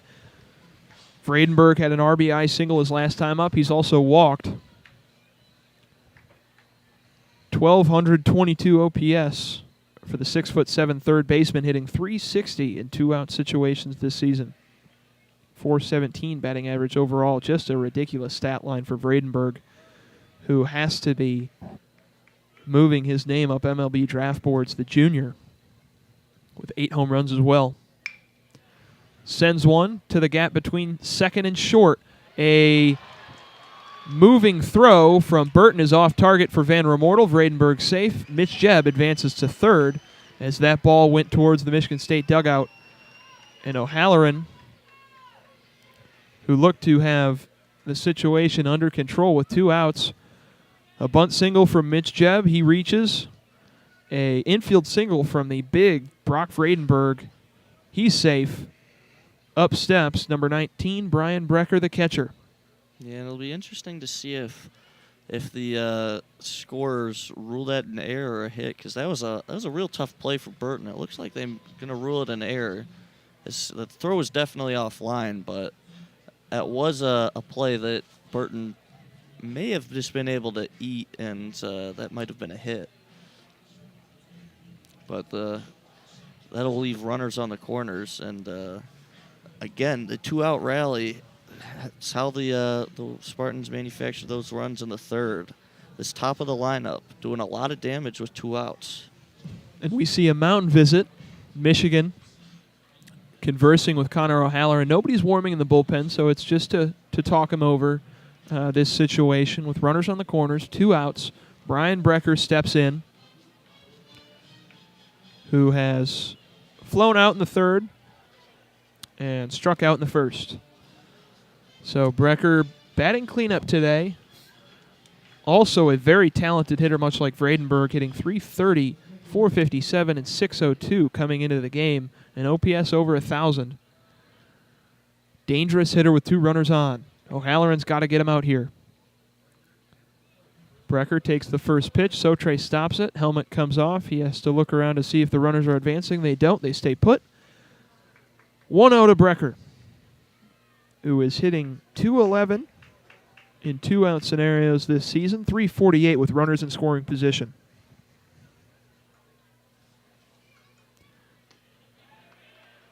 Holds off. Check swing, called a no-go. 2-0 on Brecker. And it'll be interesting to see. The Spartans, like we've said, have been very aggressive on the base pass so far. Be interesting to see if they might put Vredenberg in motion. Jebb gets a big lead off at third base as well. There's a strike in the outside corner from O'Halloran at 89. Brecker lays off. 2-1 now to the redshirt sophomore Spartan catcher.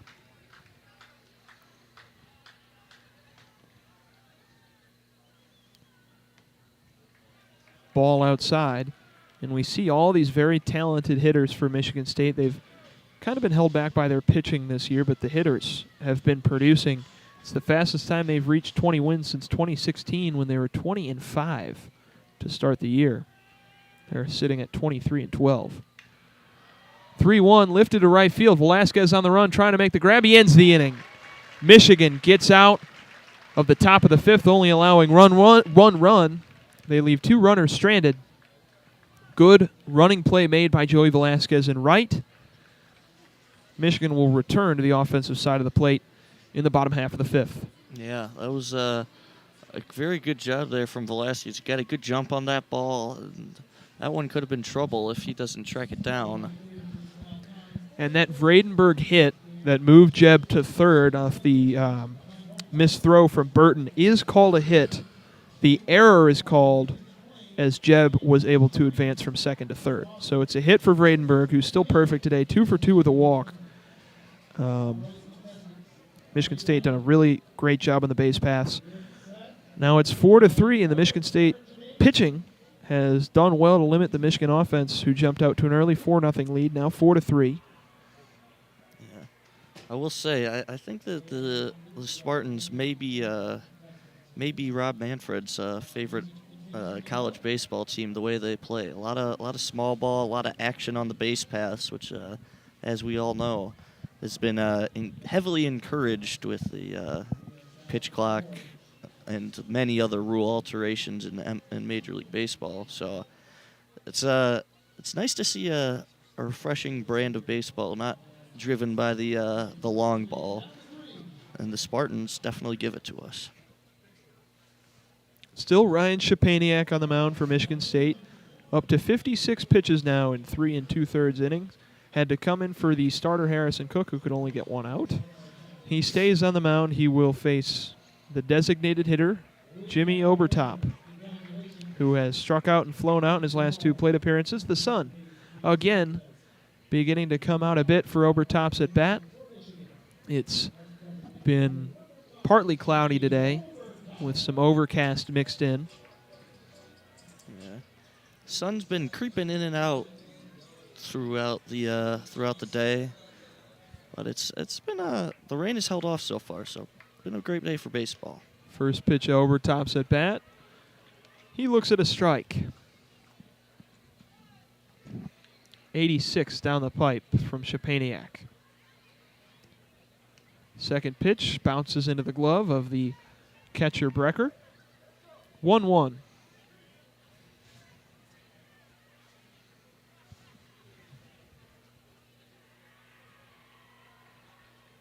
The pitch from Szczepaniak to Obertop. 1-2, strike looking. Obertop yet to swing in this at-bat. Does have a hit this season and 5 at-bats coming back from that arm injury. Second game played this season. 1-2 taken low.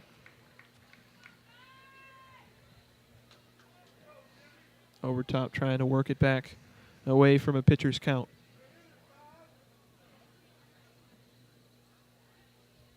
And it'll be interesting to see if there's any motion in this Spartans bullpen. Obertop swing and a miss. Second punch out of the day for Jimmy Obertop. He sits down.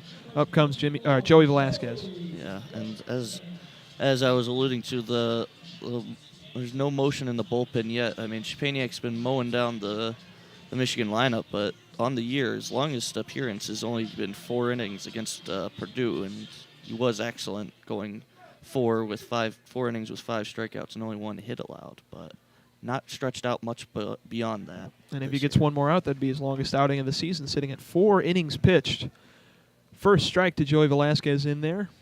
Facing an 0-1 Velasquez, 2 RBI single and a strikeout back in the third. Yeah. And it could be a deal of, as you mentioned, the Spartans have struggled to find consistent pitching options throughout the year, so it might be just a case of ride the hot hand and let Szczepaniak go in this game. 1-1 to Velasquez. Lifted to right center. Deep fly ball. Coming in on it is the center fielder Ziegler. Makes the easy catch. Velasquez is retired. Up comes Tito Flores.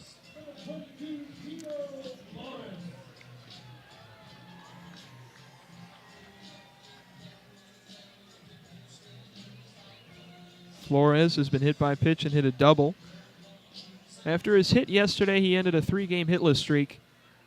Hasn't been as good as we'd expect him to be this season, but it seems like he is coming alive in the back half of this season. Yeah, he's put some good swings on balls today. I mean, he had one foul ball that had home run distance, and that double was a rocket. Hitting .290 this season in 2-out scenarios, .216 batting average overall.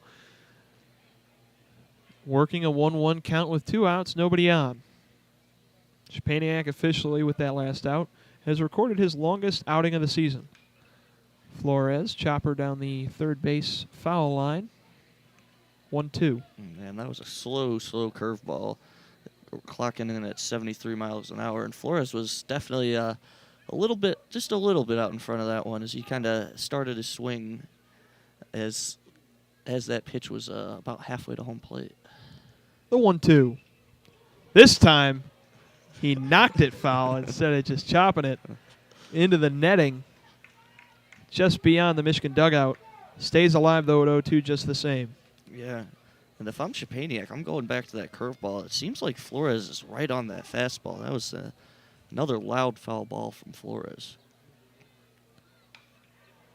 Another 1-2 pitch. This time he's advancing his foul balls. First one was a slow chopper. Timing gets better on the second one. It's a laser. This third one lifted into the left field foul territory.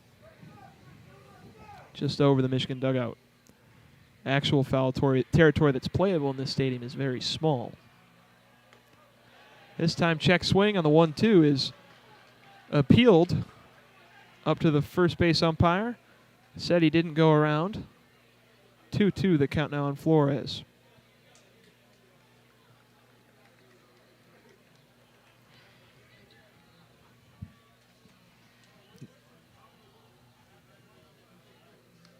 That one almost hits him. Flores has to duck away from the 72-mile-an-hour curveball that was up towards his temple. Yeah. Not a case of the Spartans throwing at Flores, as that was just a curveball that went amiss. Flores works it full. 3-2 with 2 outs, nobody on. Swing and a chopper down the line, just goes foul, sneaks outside of the third base bag. And Flores doing a nice job of battling here. He's making Shapaniak work for this last out of the fifth inning. Definitely making it work. Shapaniak now up to 64 pitches. Already his longest outing of the year. We'll probably see a new Spartan pitcher at the end of this inning. Nobody's warming now, but I assume that somebody will stand up in the Spartan offensive half of the 6th inning. Payoff pitch. Flores sends it out of play once again, but this time to the right side. Beginning to get warmer, sun staying out for a longer period of time. Now it looks like some spring baseball weather here in Michigan. See a lot of Tigers games. Part of the problem with having a college baseball season that starts in February is you can't play in Michigan until March. Flores again sends another baseball out of play. Sitting at a full count. Flores with a very long plate appearance. Yeah, Flores doing a real good job of battling here. That's for sure. He may have swung at ball 4, but I don't think Flores will care with the way this at-bat's gone. Just giving it to Shapaniak. This time on the 3-2. Grounds it back to the pitcher. Tosses to Vredenberg at first. That'll do it for the 5th. Get back on the top of the 6th, where the Michigan State hitters will come back up looking to tie or take the lead. It'll be Jack Frank, who's 0 for 2 today, followed by Dylan Kark and Jacob Anderson. And it'll be interesting to see if O'Halloran gets into some trouble in this inning, what head coach Tracy Smith elects to do. Still no one's warming up in the bullpen. I mean, with O'Halloran only on 75 pitches for this outing, you got to imagine he's got at least 1 inning left in him, especially going up against the 5, 6, 7 hitters who have not given him much trouble to this point in the game. And besides Noah Renard and Jacob Denner, who pitched yesterday, the full complement of Michigan's bullpen is at their disposal. They haven't played since Tuesday any other pitchers besides Renard and Denner. So with O'Halloran on the mound, could see any number of pitchers replacing him if he gets into trouble now, sitting at 75 pitches, 5 innings thrown. And there is some movement. However, the player in the bullpen for Michigan is still wearing his jacket, so he can't check the number. Getting some stretching in, so it seems like, in all likelihood, this will be Connor O'Halloran's last inning of work this afternoon. Yeah. And with the way that O'Halloran has kind of struggled with the second and third time through the top of that order, you would have to imagine that, yeah, as you said, this is probably going to be his last inning unless he is able to go through this part of the lineup very, very quickly. And there is also some movement in the Spartan bullpen. Again, can't check the number because they're still wearing their warm-up jackets. These bullpen relievers just trying to keep their arms fresh, as it's only about 50 degrees here in Ann Arbor today. Jack Frank, 0 for 2 today. Swings on the first pitch, fouls it back into his own dugout. He's grounded out to the pitcher, and he's flown out to center field his previous 2 at-bats.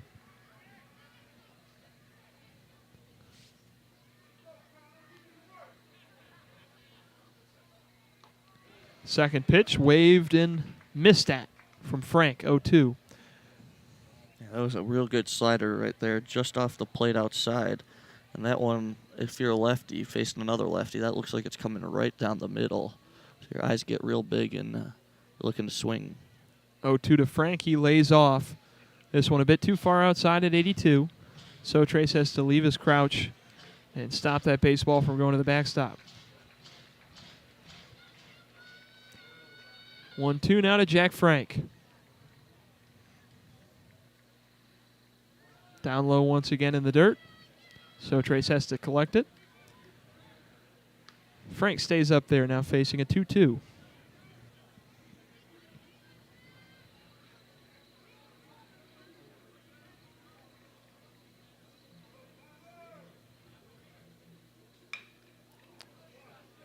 Comebacker right towards O'Halloran.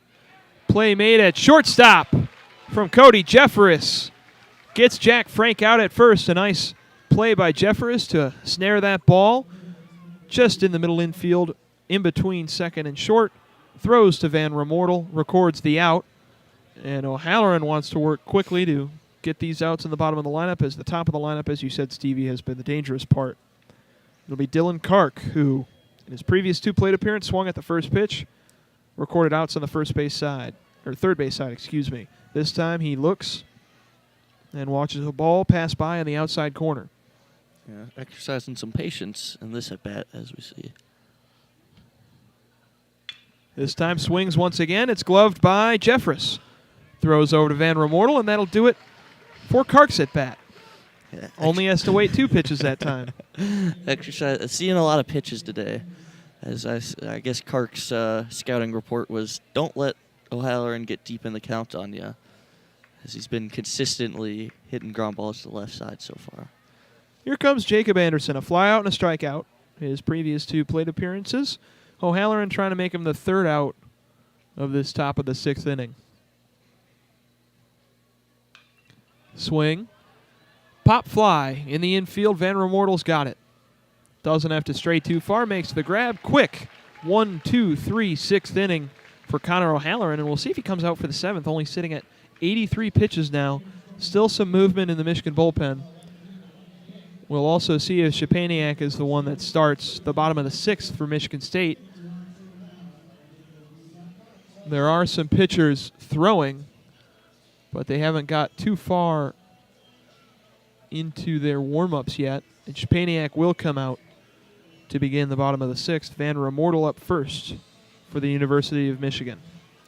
Yeah, and as we've been alluding to with tracking the action in the bullpen, it's going to be interesting to see if Szczepaniak can continue this this great outing that he's had going on so far, as he's basically been the primary pitch, has been the primary pitcher for the Spartans this far, coming in, extinguishing that fire in the first, and really kind of cruising through 4 innings of work. So it's going to be interesting to see if the Wolverines can get anything on Szczepaniak, because so far, no such luck. And we'll give one last update for the softball game happening across the way. Michigan up 15-0 in the top of the 5th. They are 13 for 24 as a team offensively. Just a ridiculous offensive output. We mentioned some of the scoring. 2 home runs in the 3rd. It was a 12-run 3rd inning. They scored 1 in the 2nd, 2 in the 4th, but that 3rd inning blew the game open, and it'll soon end in a mercy rule once they get Northwestern out in this top of the 5th. Come back to Jack Van Remortel, striding to the batter's box for his 3rd plate appearance of the game. He's had a 2 RBI single and a putout to the second baseman Farquhar in this game. Yeah, and going back to the softball game, I can't think of much of a better way, beating the best team in the Big Ten 15-0, to unveil Carroll Hutchins Stadium. They hand Northwestern their 2nd conference loss of the season. Only other one was to the Iowa Hawkeyes a few weeks ago. Remortel takes ball 1. Van Remortel, excuse me. Looks at a strike on the outside corner at 85 from Szczepaniak.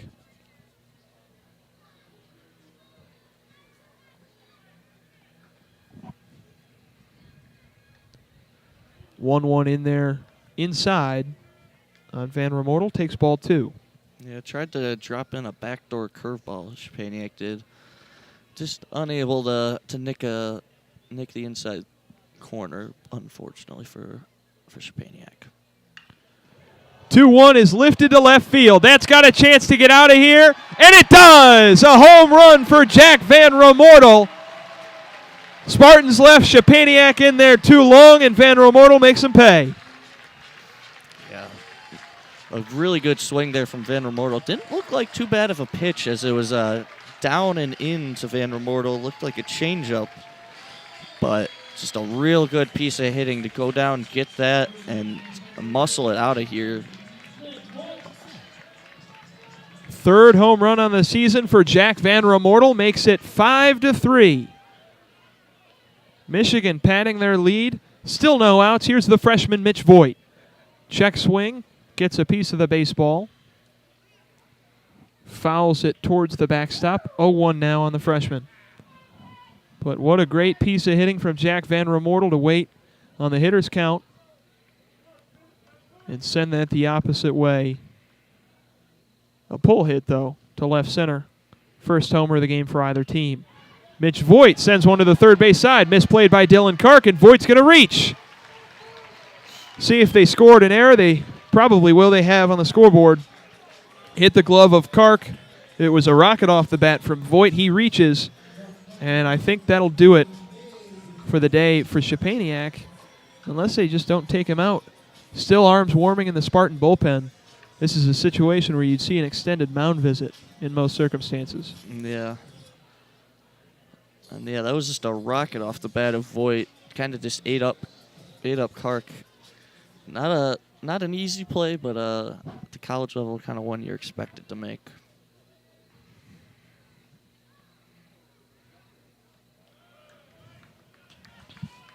First pitch low on Sotrace. Gabe Sotrace steps in 0 for 2 today, a line out and a strikeout.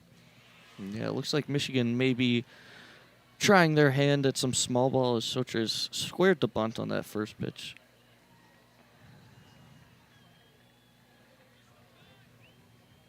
One out to Gabe. On the move was Voigt, attempting to pick up his first stolen base of the season on his first attempt. He hasn't even gone once. And like you said, Stevie, Michigan looking to play small ball just like the Spartans. Yeah, it looks like they might have had a little bit of a hit and run going there, so maybe taking a page out of the Spartans' playbook will help the Wolverines manufacture a run and kind of build on this lead. 1-1 to Sotrace. From the stretch, Szczepaniak still in the game, up over 80 pitches now. Sotrace squares to bunt, sends it down the first base line. Voigt's going to advance. We'll see if Sotrace makes it. He doesn't. He's tagged out by Vredenberg, picking up that bunt down the foul line. But the runner advances. Voigt to second, and up steps Cody Jeffress. Yeah, good job there from Sotrace, laying down that bunt perfectly, not making any mistakes about it, letting a bad bunt lead to an out at second base. But doing his job, setting the table for the top of this lineup to hopefully drive in Mitch Voigt.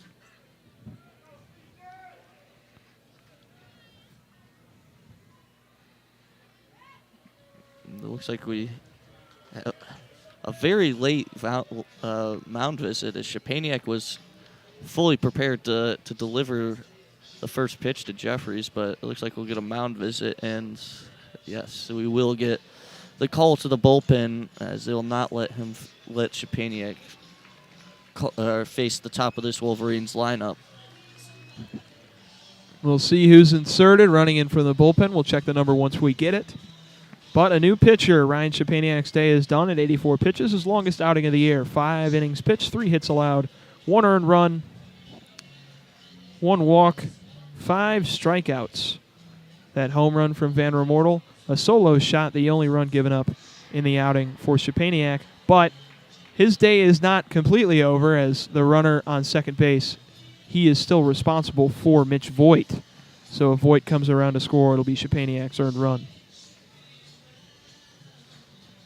Yeah, and this is a big a couple outs to get here for Carson Andrew, the new pitcher.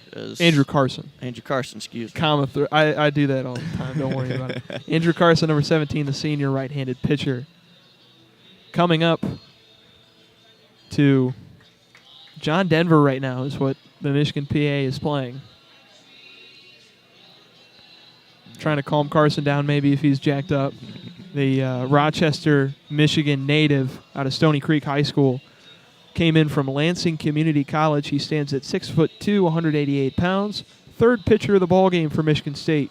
In a situation with a runner on second, Cody Jeffress wants to score him.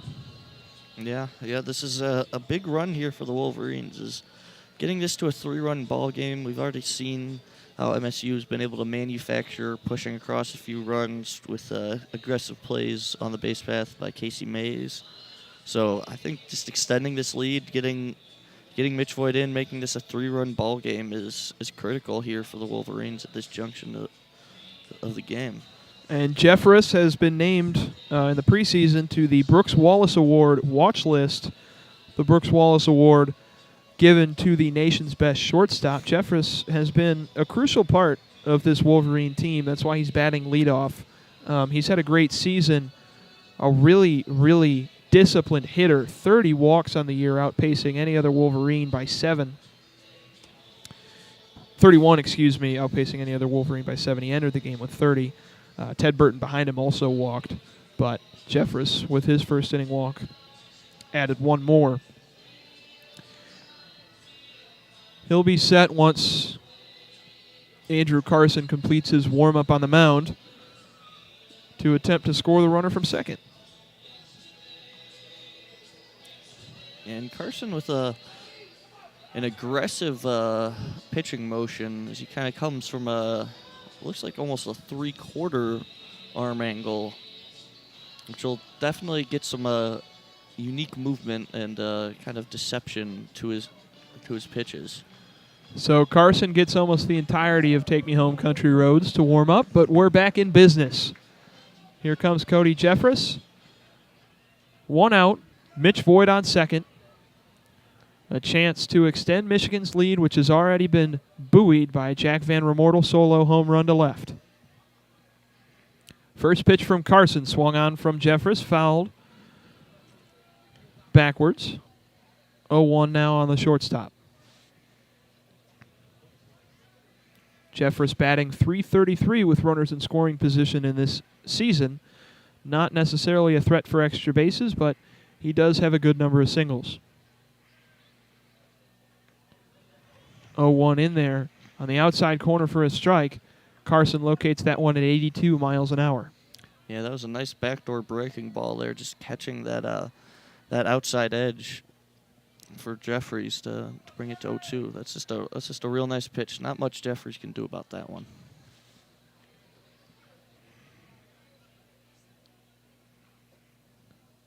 The 0-2 high had to be gloved by Brecker, the catcher. Carson comes into this game with a 3.26 ERA, 3-3 record with 1 save and 38 2/3 innings pitched, 36 strikeouts and 15 walks. He's allowed 3 home runs on the year.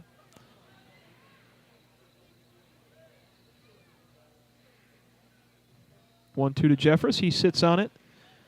2-2. And Jeffrey's doing a good job of not chasing there and giving anything easy to Carson. Really making him come at Jeffries.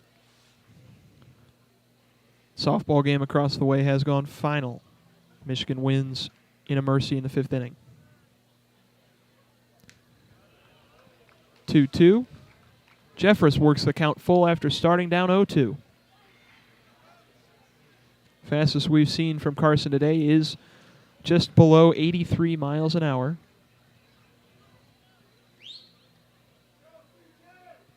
And we'll see if he challenges him here with a fastball. You gotta Got to imagine that Carson would come right at Jeffries with this 3-2 pitch. The payoff. Jeffress.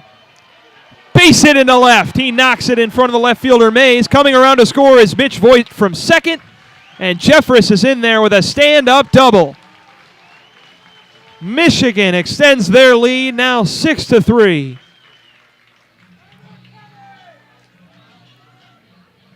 It was a real nice job from Jeffries right there. A 3-2 pitch. It was an off-speed pitch on the outer half of the plate, and he just stayed right with it and drove a nice opposite field single into that left field, or opposite field double, into that left field corner. And for Jeffress, I mentioned he's not really a threat to hit for extra bases. It is his 9th double of the year. He only has 1 triple, no homers. So out of his 36 hits this season, only 10 have gone for extra bases. Ted Burton steps in, with Jeffress replacing Mitch Voigt at second because he scored him. Burton, .432 this season, his average with runners in scoring position.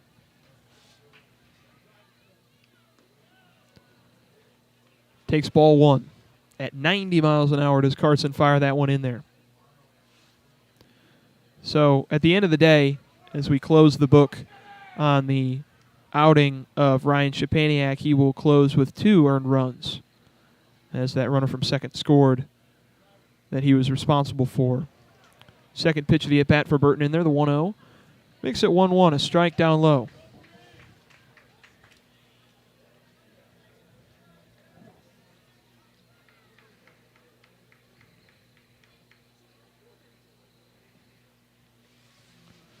One to Burton with 1 out. Swung on. Lifted, right field foul. And that could be trouble for some car in the parking lot. The kids are after it. They want a free baseball. Looks like a little league team or possibly an elementary school team looking for that baseball.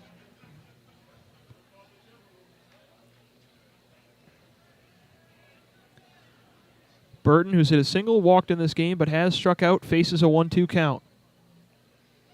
Almost a pickoff attempt from Carson. Burton slaps it into left field. This one's going to go down into the gap off the wall. Burton for extra bases. Scoring is Jeffress, and back-to-back stand-up RBI doubles for the Wolverines. Makes it 7-3. And the Wolverines doing a real good job. They're kind of breaking this game open, moving down the line.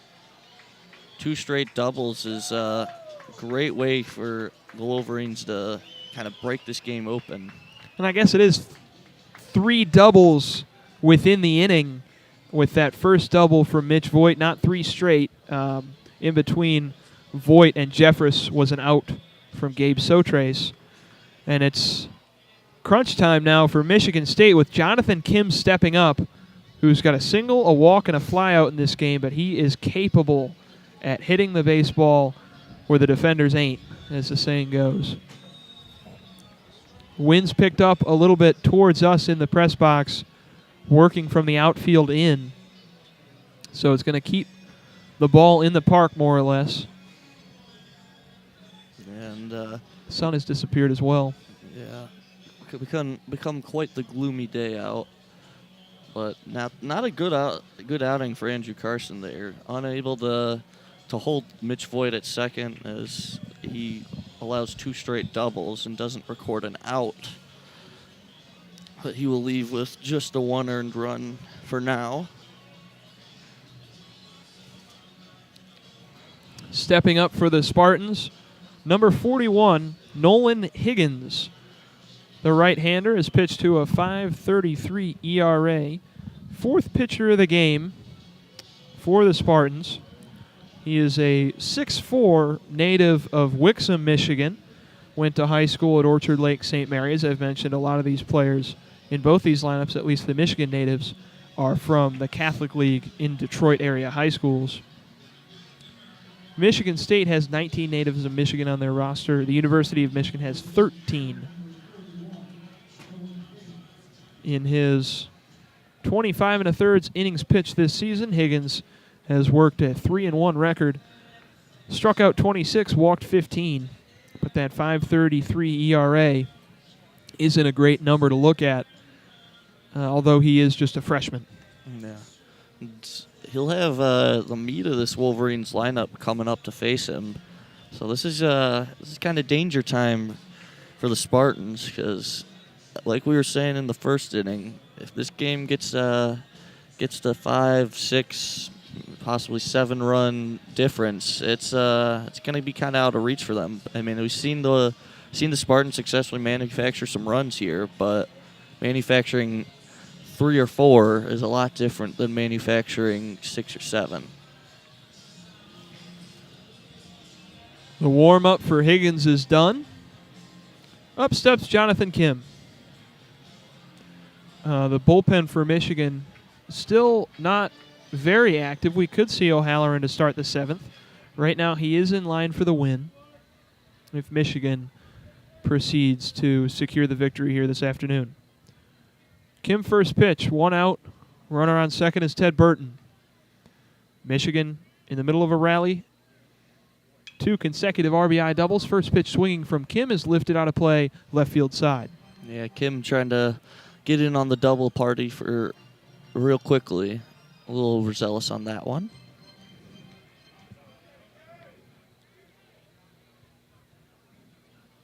Kim stands in for the 0-1 from Higgins. Last pitch was in there at 91.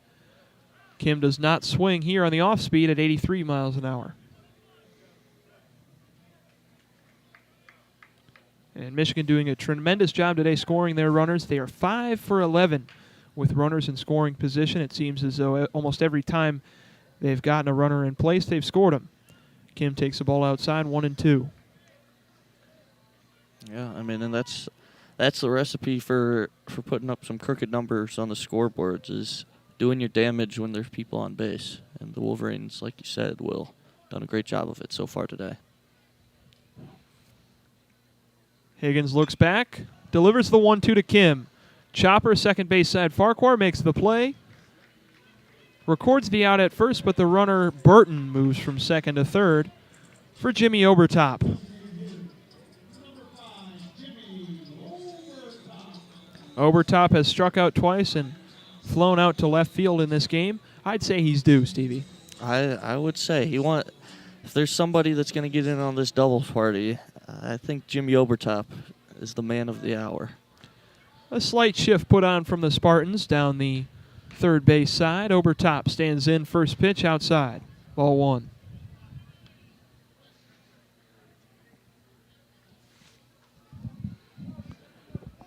Jimmy still only the 1 hit this season, playing his second game this afternoon, the 1-0. Swung on and missed. In there once again at 90 miles an hour from the arm of Nolan Higgins.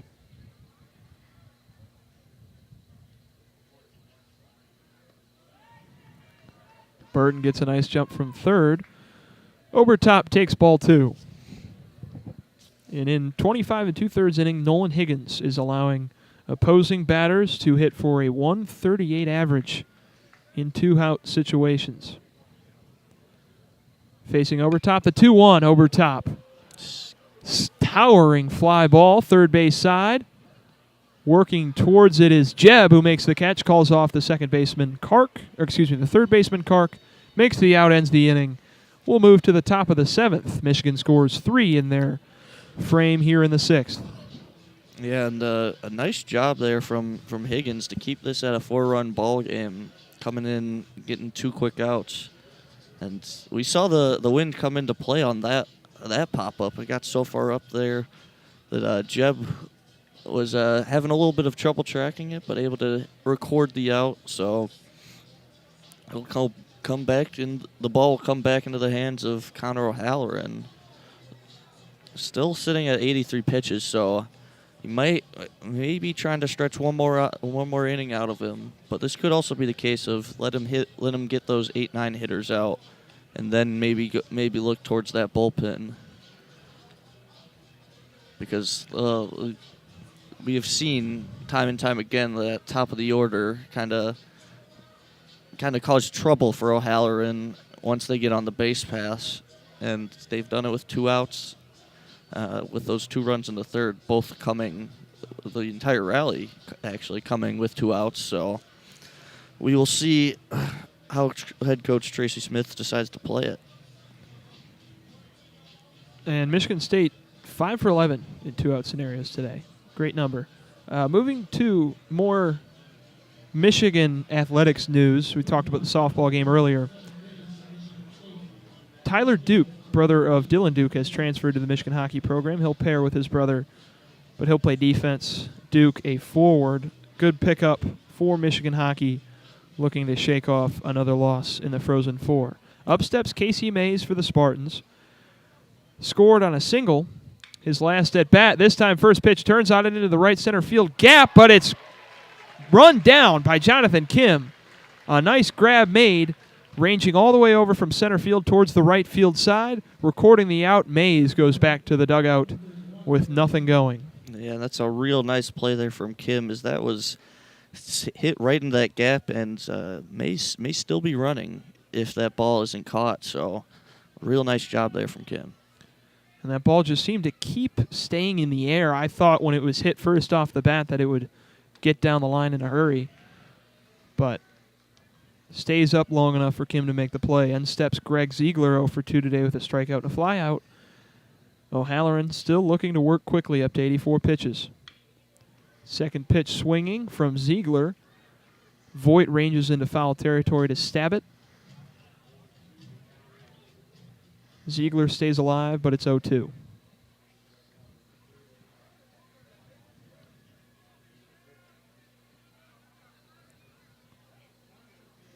Still some light warming going on in the Michigan bullpen. This is O'Halloran's inning to take. Lifted Ziegler to right field. Easy play for Velasquez to make the second out of the inning. And just like the 6th, the 7th is moving quick for Connor O'Halloran and the Wolverines. Yeah, at the rate that he's pitching, with only 4 pitches needed for these first 2 outs, he might be stretching himself out to another inning. This is the situation, though, that we do have to hold our tongues. Trent Farquhar, who is 1 for 2 with a sac fly RBI and a single that he came around to score on, takes 0-1. He hits .308 with 2 outs. And today the Spartans have hit 5 for 11 in 2-out situations. So O'Halloran has to nip it in the bud here and get Farquhar out, whose average is up to .384 on the year. Yeah, with the ridiculous on-base percentage of .483. Knows how to get on base and cause havoc when he gets on there. 1-1 in there on the outside corner for a strike at 79. O'Halloran. 1-2 count to Trent Farquhar. Trying to go for his second consecutive 1-2-3 inning. The pitch swung on and missed from Farquhar. He sits down. The inning is over, and Connor O'Halloran continues to cruise. Yeah, that's just a real great inning from Connor O'Halloran, as he's up to now just 90 pitches on the day. So, I mean, we could possibly see him. I mean, obviously, with the meat of that Spartans order coming up, they may want to defer to the bullpen, a fresh arm, but we shall see.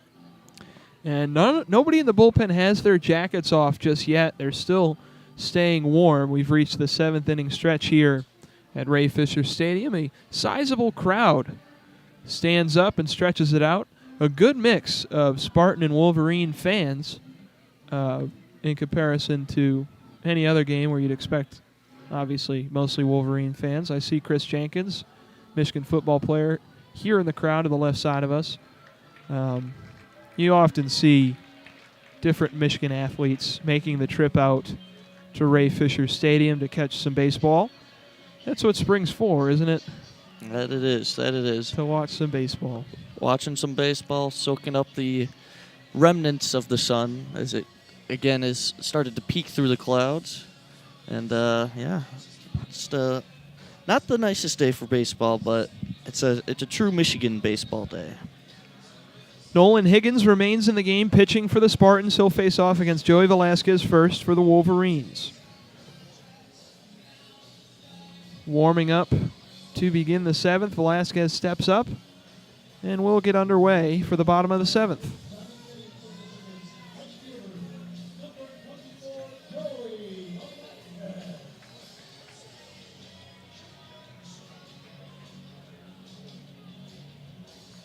Velasquez does have an RBI single in this game, but hasn't done much beyond that. 1 for 3. Steps in, first pitch swinging. Foul ball left field side. That pitch was in there at 92 miles an hour from the arm of Higgins. Yeah, Higgins definitely dialing up the velocity a little bit. The 0-1 swung on. Base hit up the middle for Velasquez off the glove of the diving Trent Farquhar. Joey Velasquez reaches safely and begins the inning with a hit for the Wolverines. And that's one of those times that the Spartans defense was victimized by the shift as Farquhar was shaded well over into that hole in between first and second base, well, much closer to first base. And it looks like we'll get a pinch runner. It looks like Greg Pace will... Or no, excuse me. Looks like not exactly sure who's the pinch runner. I think it is Greg Pace Jr., the freshman outfielder. Yeah, it looks like Greg Pace. Looks like a number 6, but you can never tell if it's a number 8. In steps Tito Flores, 1 for 2 today. He's also been hit by a pitch. First pitch in there. A ball that has to be stopped by the catcher, Brecker. And Greg Pace is a threat to steal. 4 for 4 on the base pass thus far this season.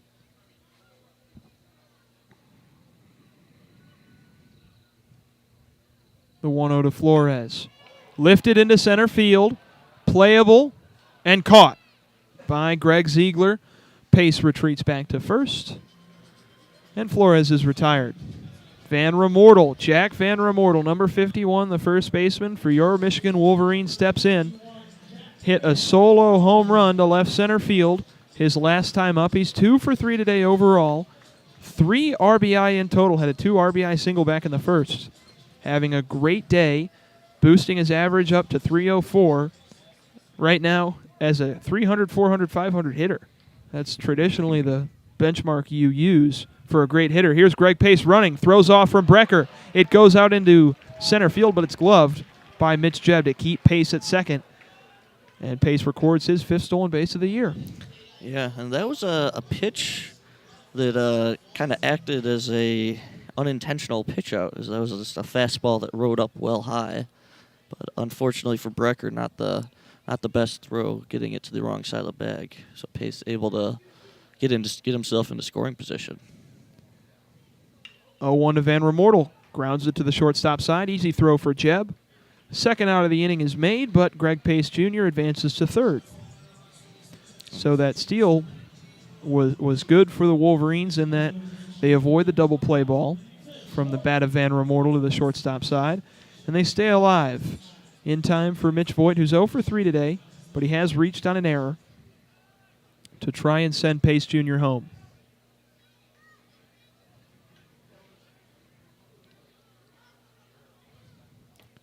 First pitch in there for a strike at 82 from Nolan Higgins. Yeah, nice off-speed pitch in there, starting off Voigt, getting ahead in the count early. The 0-1 swung on and missed from Voigt. Now in an 0-2 hole with 2 outs, runner on third.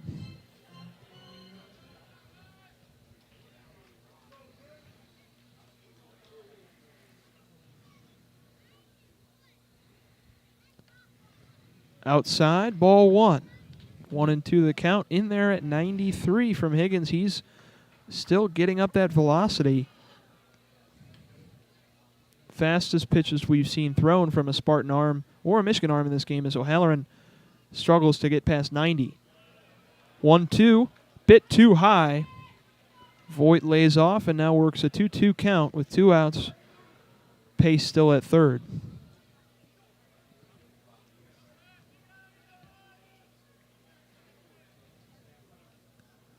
The offering from Higgins up towards the face of Voigt. He holds off swinging, works it full. 3-2, 2 outs. Runner's going to move on first movement. Yeah, and a good job here from Voigt to work himself back into this count. And a looking strikeout for Voigt. Higgins fires one in there to the outside corner at 80 miles an hour. Voigt thought it was a ball and ready to take first. He sits down. That ends the 7th inning. We'll move to the top of the 8th, and it looks like O'Halloran is going to come back out, as there wasn't any movement in the bullpen to replace him. Yeah, no Wolverine is warmed up yet, so yeah, got O'Halloran coming up the dugout, and yeah, he'll get his 8th inning of work. And coming into this game, Connor O'Halloran in his Michigan career was sitting at 183 strikeouts. That was number 25 all time. With the 5 punch-out he's registered today, he's moved up past Jim Abbott for number 18 all time into a solo position at number 18. His next target, Mike Grimes, sitting at 189 strikeouts. He can tie him with 1 strikeout, can pass him with 2 in this inning. Ken O'Halloran. Also past J.J. Putz, former major leaguer, and Ryan Nutoff, also a major leaguer. So O'Halloran continuing to rise in the Michigan record books. Names like Carl Kaufman and Rich Hill, Chris Fetter, Tommy Henry still above him. But work to be done for O'Halloran, who is pitching masterfully in this ballgame tonight. Yeah. Thus far, O'Halloran's been dealing, and he's just kind of stayed consistent throughout. Had some trouble with some base runners on in the 3rd and in the 5th, but other than that, when he's been able to keep runners off the base path, he's looked just excellent. And he'll look to do that here against Mitch Jebb, who hits .481 when leading off an inning. Jebb has already had an RBI double and a single in this game. First pitch to him. Swinging. Grounds it to the second baseman. Burton easy out at first to Van Remortel. And Jebb goes down without any big theatrics. Brock Vredenberg, though, who has been equally as delightful to watch as Jebb has. 2 singles, 1 RBI, and a walk. I mean, 421, 503, 724 is his triple slash. That is just ridiculous. First pitch outside. Looks like O'Halloran's going to eat at the corners. Yeah, and as you were alluding to earlier, Vredenberg putting MLB scouts on notice. That'll happen when you have an OPS hovering around 1,200. Second pitch low, another ball. Vredenberg quickly ahead 2-0.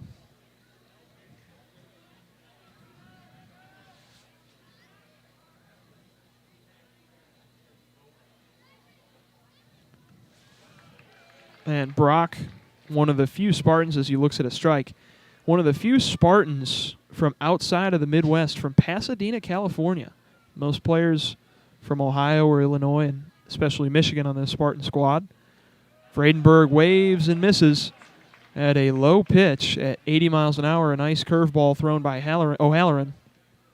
2-2 the count now on Vredenberg. Yeah, and that's a great job using his curveball to get 2 strikes and get himself back into this count.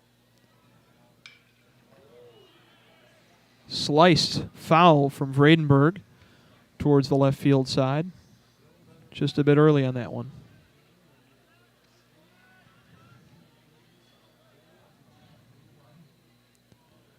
Stays 2-2 for the first baseman, Vredenberg. O'Halloran throws up high, almost caught Vredenberg on the elbow. He moved to avoid it, works a full count. 1 out, nobody on. O'Halloran up to 93 pitches today.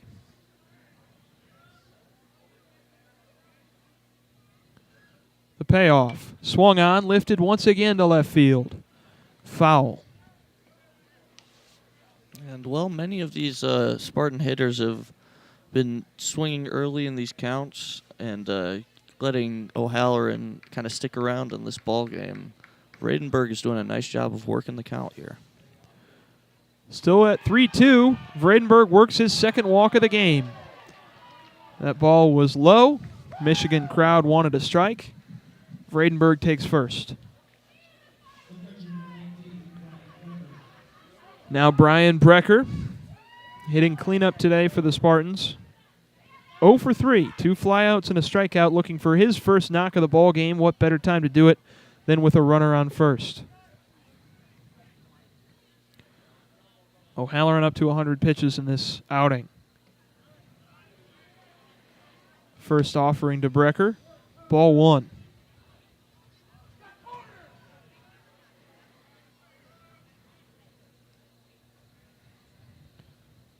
The 1-0 to the Spartan catcher. In there, strike 1 on the top corner at 89. And I think O'Halloran here looking for a ground ball, looking for something to get him out of this inning and go through these last few innings of work unscathed. Swing and a miss from Brecker makes it 1-2. Nice pitch on the outside corner from O'Halloran. Yeah, it was a nice changeup that just faded away from that righty. Kind of had some arm side action. 1-2, 1 out, 1 on. Brecker holds off, good eye. Ball 2. And it seems that Jacob Denner, who pitched yesterday, is working in the Michigan pen, getting ready if O'Halloran gets into trouble here. So even with all the arms that the Wolverines have at their disposal, it could be Denner. Ground ball, double play ball. Turn 2, Wolverines get out of the inning. A beautiful 4-6-3 double play keeps O'Halloran going. And the Wolverines escape, leaving a runner stranded. Yeah, that was exactly what the doctor ordered for O'Halloran, as that pitch count was starting to kind of get up there, up a little bit above 100. So a nice double play ball to get out of the inning is exactly what they needed. Nolan Higgins makes the trek once again out of the dugout. He's thrown 1 2/3 for the Spartans today. He's been the 4th pitcher we have seen following the starter Harrison Cook being chased after 1 out. Ryan Szczepaniak pitched above 5 innings. Andrew Carson came in for a few, allowed 2 runs, was pulled. And it's been Nolan Higgins since then. He's gotten into some trouble, but he's worked out of it. And if that's the end of the day for Connor O'Halloran, he will end today at number 18 all-time in Michigan strikeouts thrown. And with a lot of season left, I'm sure he'll be climbing that leaderboard. And he is only a junior, so if he chooses to go to MLB this season, that'll be it. But maybe if he comes back for a senior year, he'll be able to really expand on his record breaking. Yeah, it'll be interesting to see if O'Halloran makes that decision. It's kind of been his breakout year with the 2.42 ERA on the season, and after last year where he pitched to a 5.44 ERA through 92 innings. So it'll be interesting to see if O'Halloran will come back and kind of lead this Michigan pitching staff for one more year, or if he decides to test the MLB waters. It will be Gabe Sotrace from the 9 spot to lead it off for the Wolverines to start their bottom of the 8th. Could be the last time we see the Wolverines batters up if Michigan is able to close. Connor O'Halloran has thrown 104 pitches, so in all likelihood we will see somebody else, but the Michigan bullpen is still not active. So it's possible still that we could see a complete game from O'Halloran. Sotrace, first pitch, left field wall, it's off the wall. Casey Mays can't get to it, and Sotrace is in once again for another Michigan stand-up double. That left field wall has been put to work today. Yeah, and we saw Mays kind of. Initially, I think he thought that he could get to that ball, but he kind of gave up on it after it hit the wall. Looks like we're gonna have a discussion. The umpires are discussing something.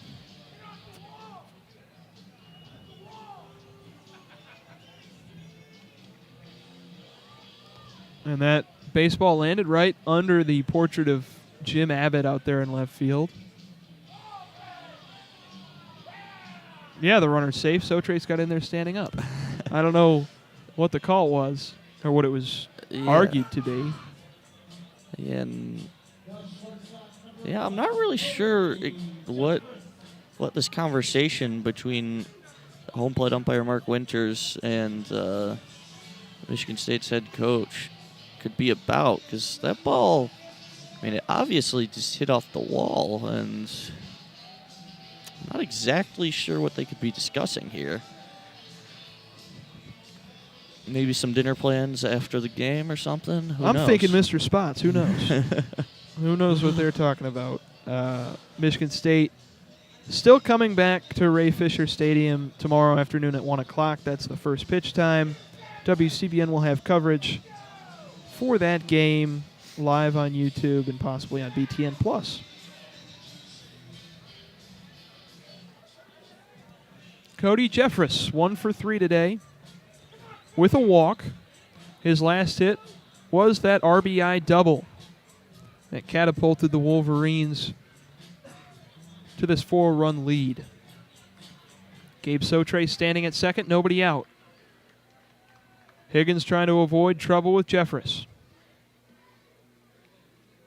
First pitch swung on into the gap between second and short, but it's gloved by the shortstop Mitch Jebb, ranging behind the bag to make the play, first out of the inning for the Wolverines.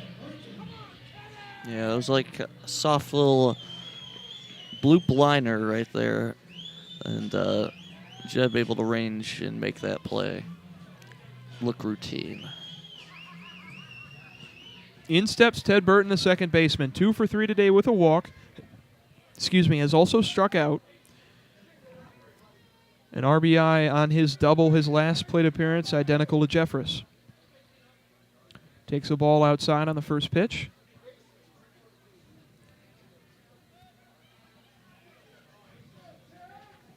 The 1-0 to Burton. Hitting .447 with runners in scoring position. Holds off, 2-0 now on the second baseman.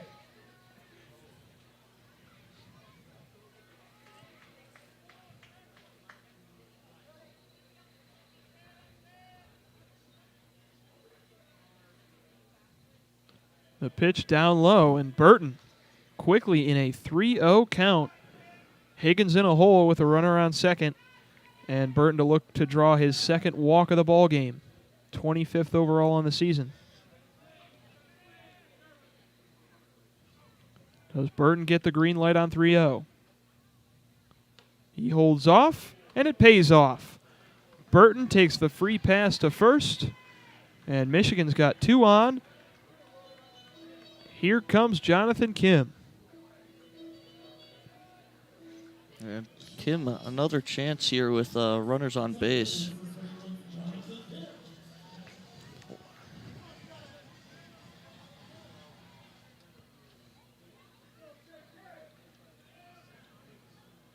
Kim with a walk and a single in this game. He's been retired his last 2 times to the plate. Takes a ball outside, and it seems that Higgins is losing his control.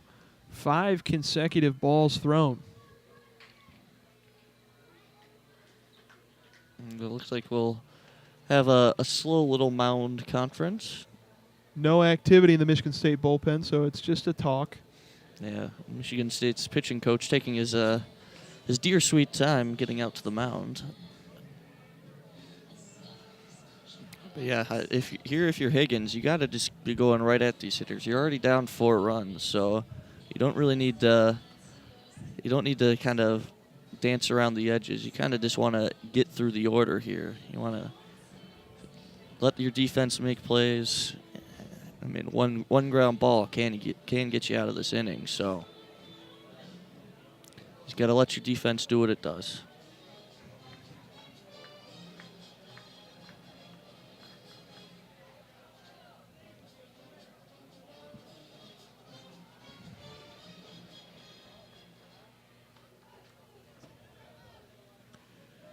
So Kim stands in 1-0. Mound visit over. Higgins will reset. From the stretch. Swing and a miss from Kim. Rare to see that from him today, as he's put almost everything into play besides the walk that he drew. Yeah, that's a real good off-speed pitch coming out. It's Kim probably anticipating the fastball, just looking to get one over. 1-1 is outside. And Higgins still throwing that off speed. That one in there once again at 80 miles an hour. We've seen his fastball get up to 93 today. 2 runners on for Michigan. 2-1 count, 1 out for Jonathan Kim. The 2-1 in there, almost at the belt of Kim, called for a strike. Yeah, kind of backdoored Kim with a slider there to even up that count at 2-2. Kim lifts it foul, left field side.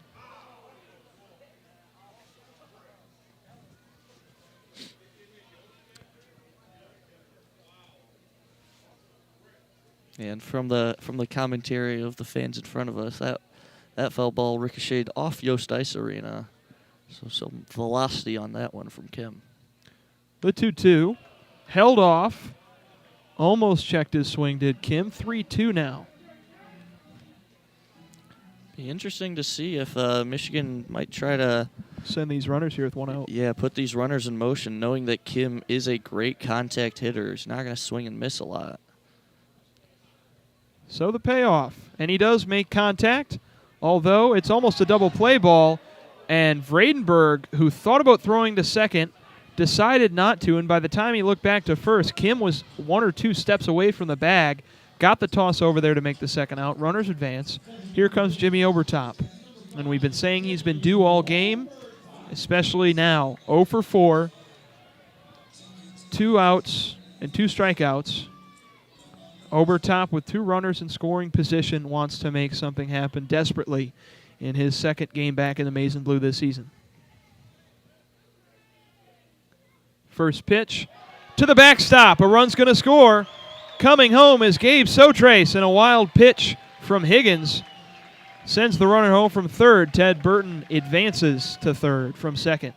Yeah, just kind of a spiked fastball there that was just in the other batter's box, so not much that Brocker could do behind the plate there.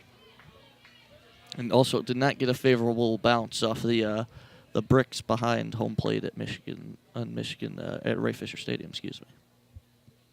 The 1-0 to Obertop, lifted left center field.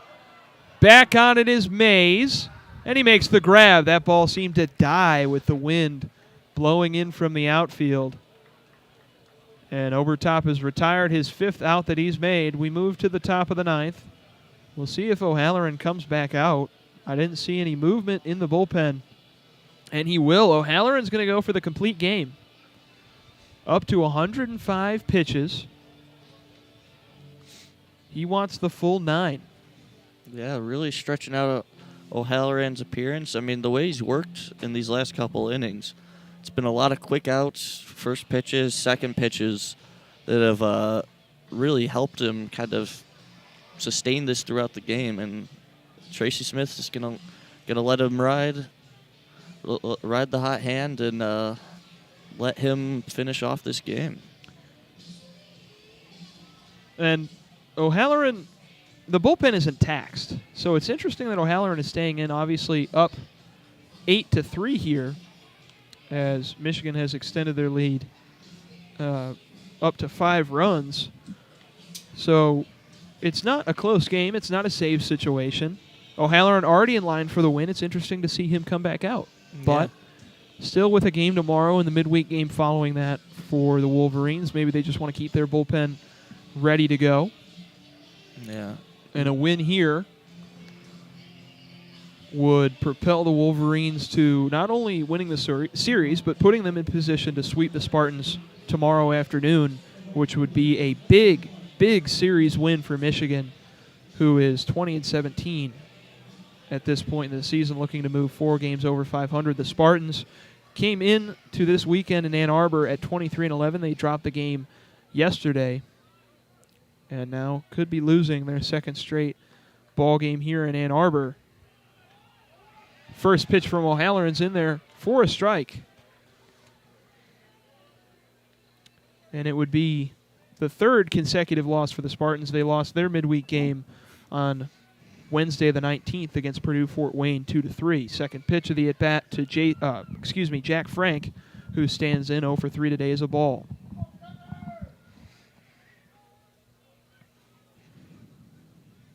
The 1-1 to Frank here in the top of the 9th. Low, stopped by Sotrace.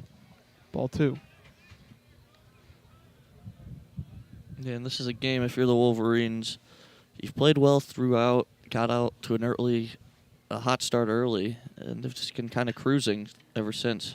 Here is a ball slapped to the shortstop side. Nice play by Jeffress, but the throw is not in time to Van Remortel. Jack Frank reaches his first hit of the game. Yeah, that's just one of those ones where Jeffries had to lay out to snare it, and just didn't have the arm strength when he popped up to gun out the fast runner, Frank. So Dylan Kark steps in. Also was 0 for 3. His previous 3 at-bats. Sits on the first pitch for a strike. We've seen him swing on the first pitch twice today. His last at-bat, he waited 2 pitches. We'll see what he does here on the second pitch. Jake Marty in left field now for the Wolverines, along with Greg Pace in right. Tito Flores and Velasquez were pinch hit and pinch ran for. Sotres blocks that pitch, stays in front, but it is inside on Kark. He takes a ball. He's now reached the deepest part of an at-bat he has all game. We'll see his third pitch. Swung on, shortstop side, double play ball. Jeffress, Burton, Van Remortel, double play. Second in 2 innings made by this Michigan infield. This time instead of a 4-6-3, it's 6-4-3. 2 outs in the top of the 9th. Here's Jacob Anderson. Yeah, and as you alluded to it, Kark has been consistently swinging at that first or second pitch, and this time it's the third one. Again, exercising some patience, and still sends it to the same spot. Same result. Ground ball to the left side. Anderson 0 for 3 today. Spartans' last chance. Takes a strike looking on the first pitch. 0-1. O'Halloran trying for the complete game. He hasn't allowed a run since the 5th inning. Second pitch in there on the outside corner, and home plate umpire Mark Winters won't give it to him.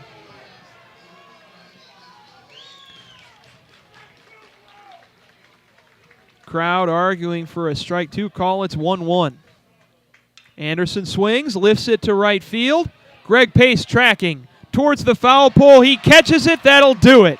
The Spartans win, the Wolverines win 8-3. Oh, boy. The Wolverines win this game 8-3. The Spartans lose. Michigan, off a great pitching performance from Connor O'Halloran, puts this game to bed. They've won 2 straight against the Spartans this weekend. The Spartans lose their 3rd straight. Michigan looks for the sweep tomorrow afternoon off the back of nearly the entire lineup. I mean, we talk about O'Halloran, but what about Cody Jeffress, Ted Burton, Jonathan Kim, Joey Velasquez has 2 RBI. Jack Van Remortel with a solo shot, 3 RBI in this game. Production from top to bottom, Stevie. Yeah, just a real balanced, good performance from the Wolverines. They started it early, loading the bases before an out was recorded, and they just kept the pressure on. I mean, it wasn't a lot of big rallies that they kind of got them through. It was just kind of constant pressure. It seemed like every inning they were able to get at least a runner or 2 on, and sometimes they got some runs out of it, and sometimes they didn't, but it was just a nice, consistent performance from the Wolverines. Harrison Cook, who lasted 1 out, picks up the loss, his 2nd of the season. Connor O'Halloran picks up his 7th win in this complete game effort. What a game for the junior Canadian. He is Michigan's ace, undoubtedly. Michigan winning this game 8-3. Off the back of Ted Burton, Joey Velasquez, Jack Van Remortel. A complete team effort here from Ray Fisher Stadium in Ann Arbor, Michigan. For Stevie MacGregor, I have been William Gregory. Thank you for joining us on both WCBN Sports on YouTube and BTN+. Hope you all have a great night, and as always, go blue.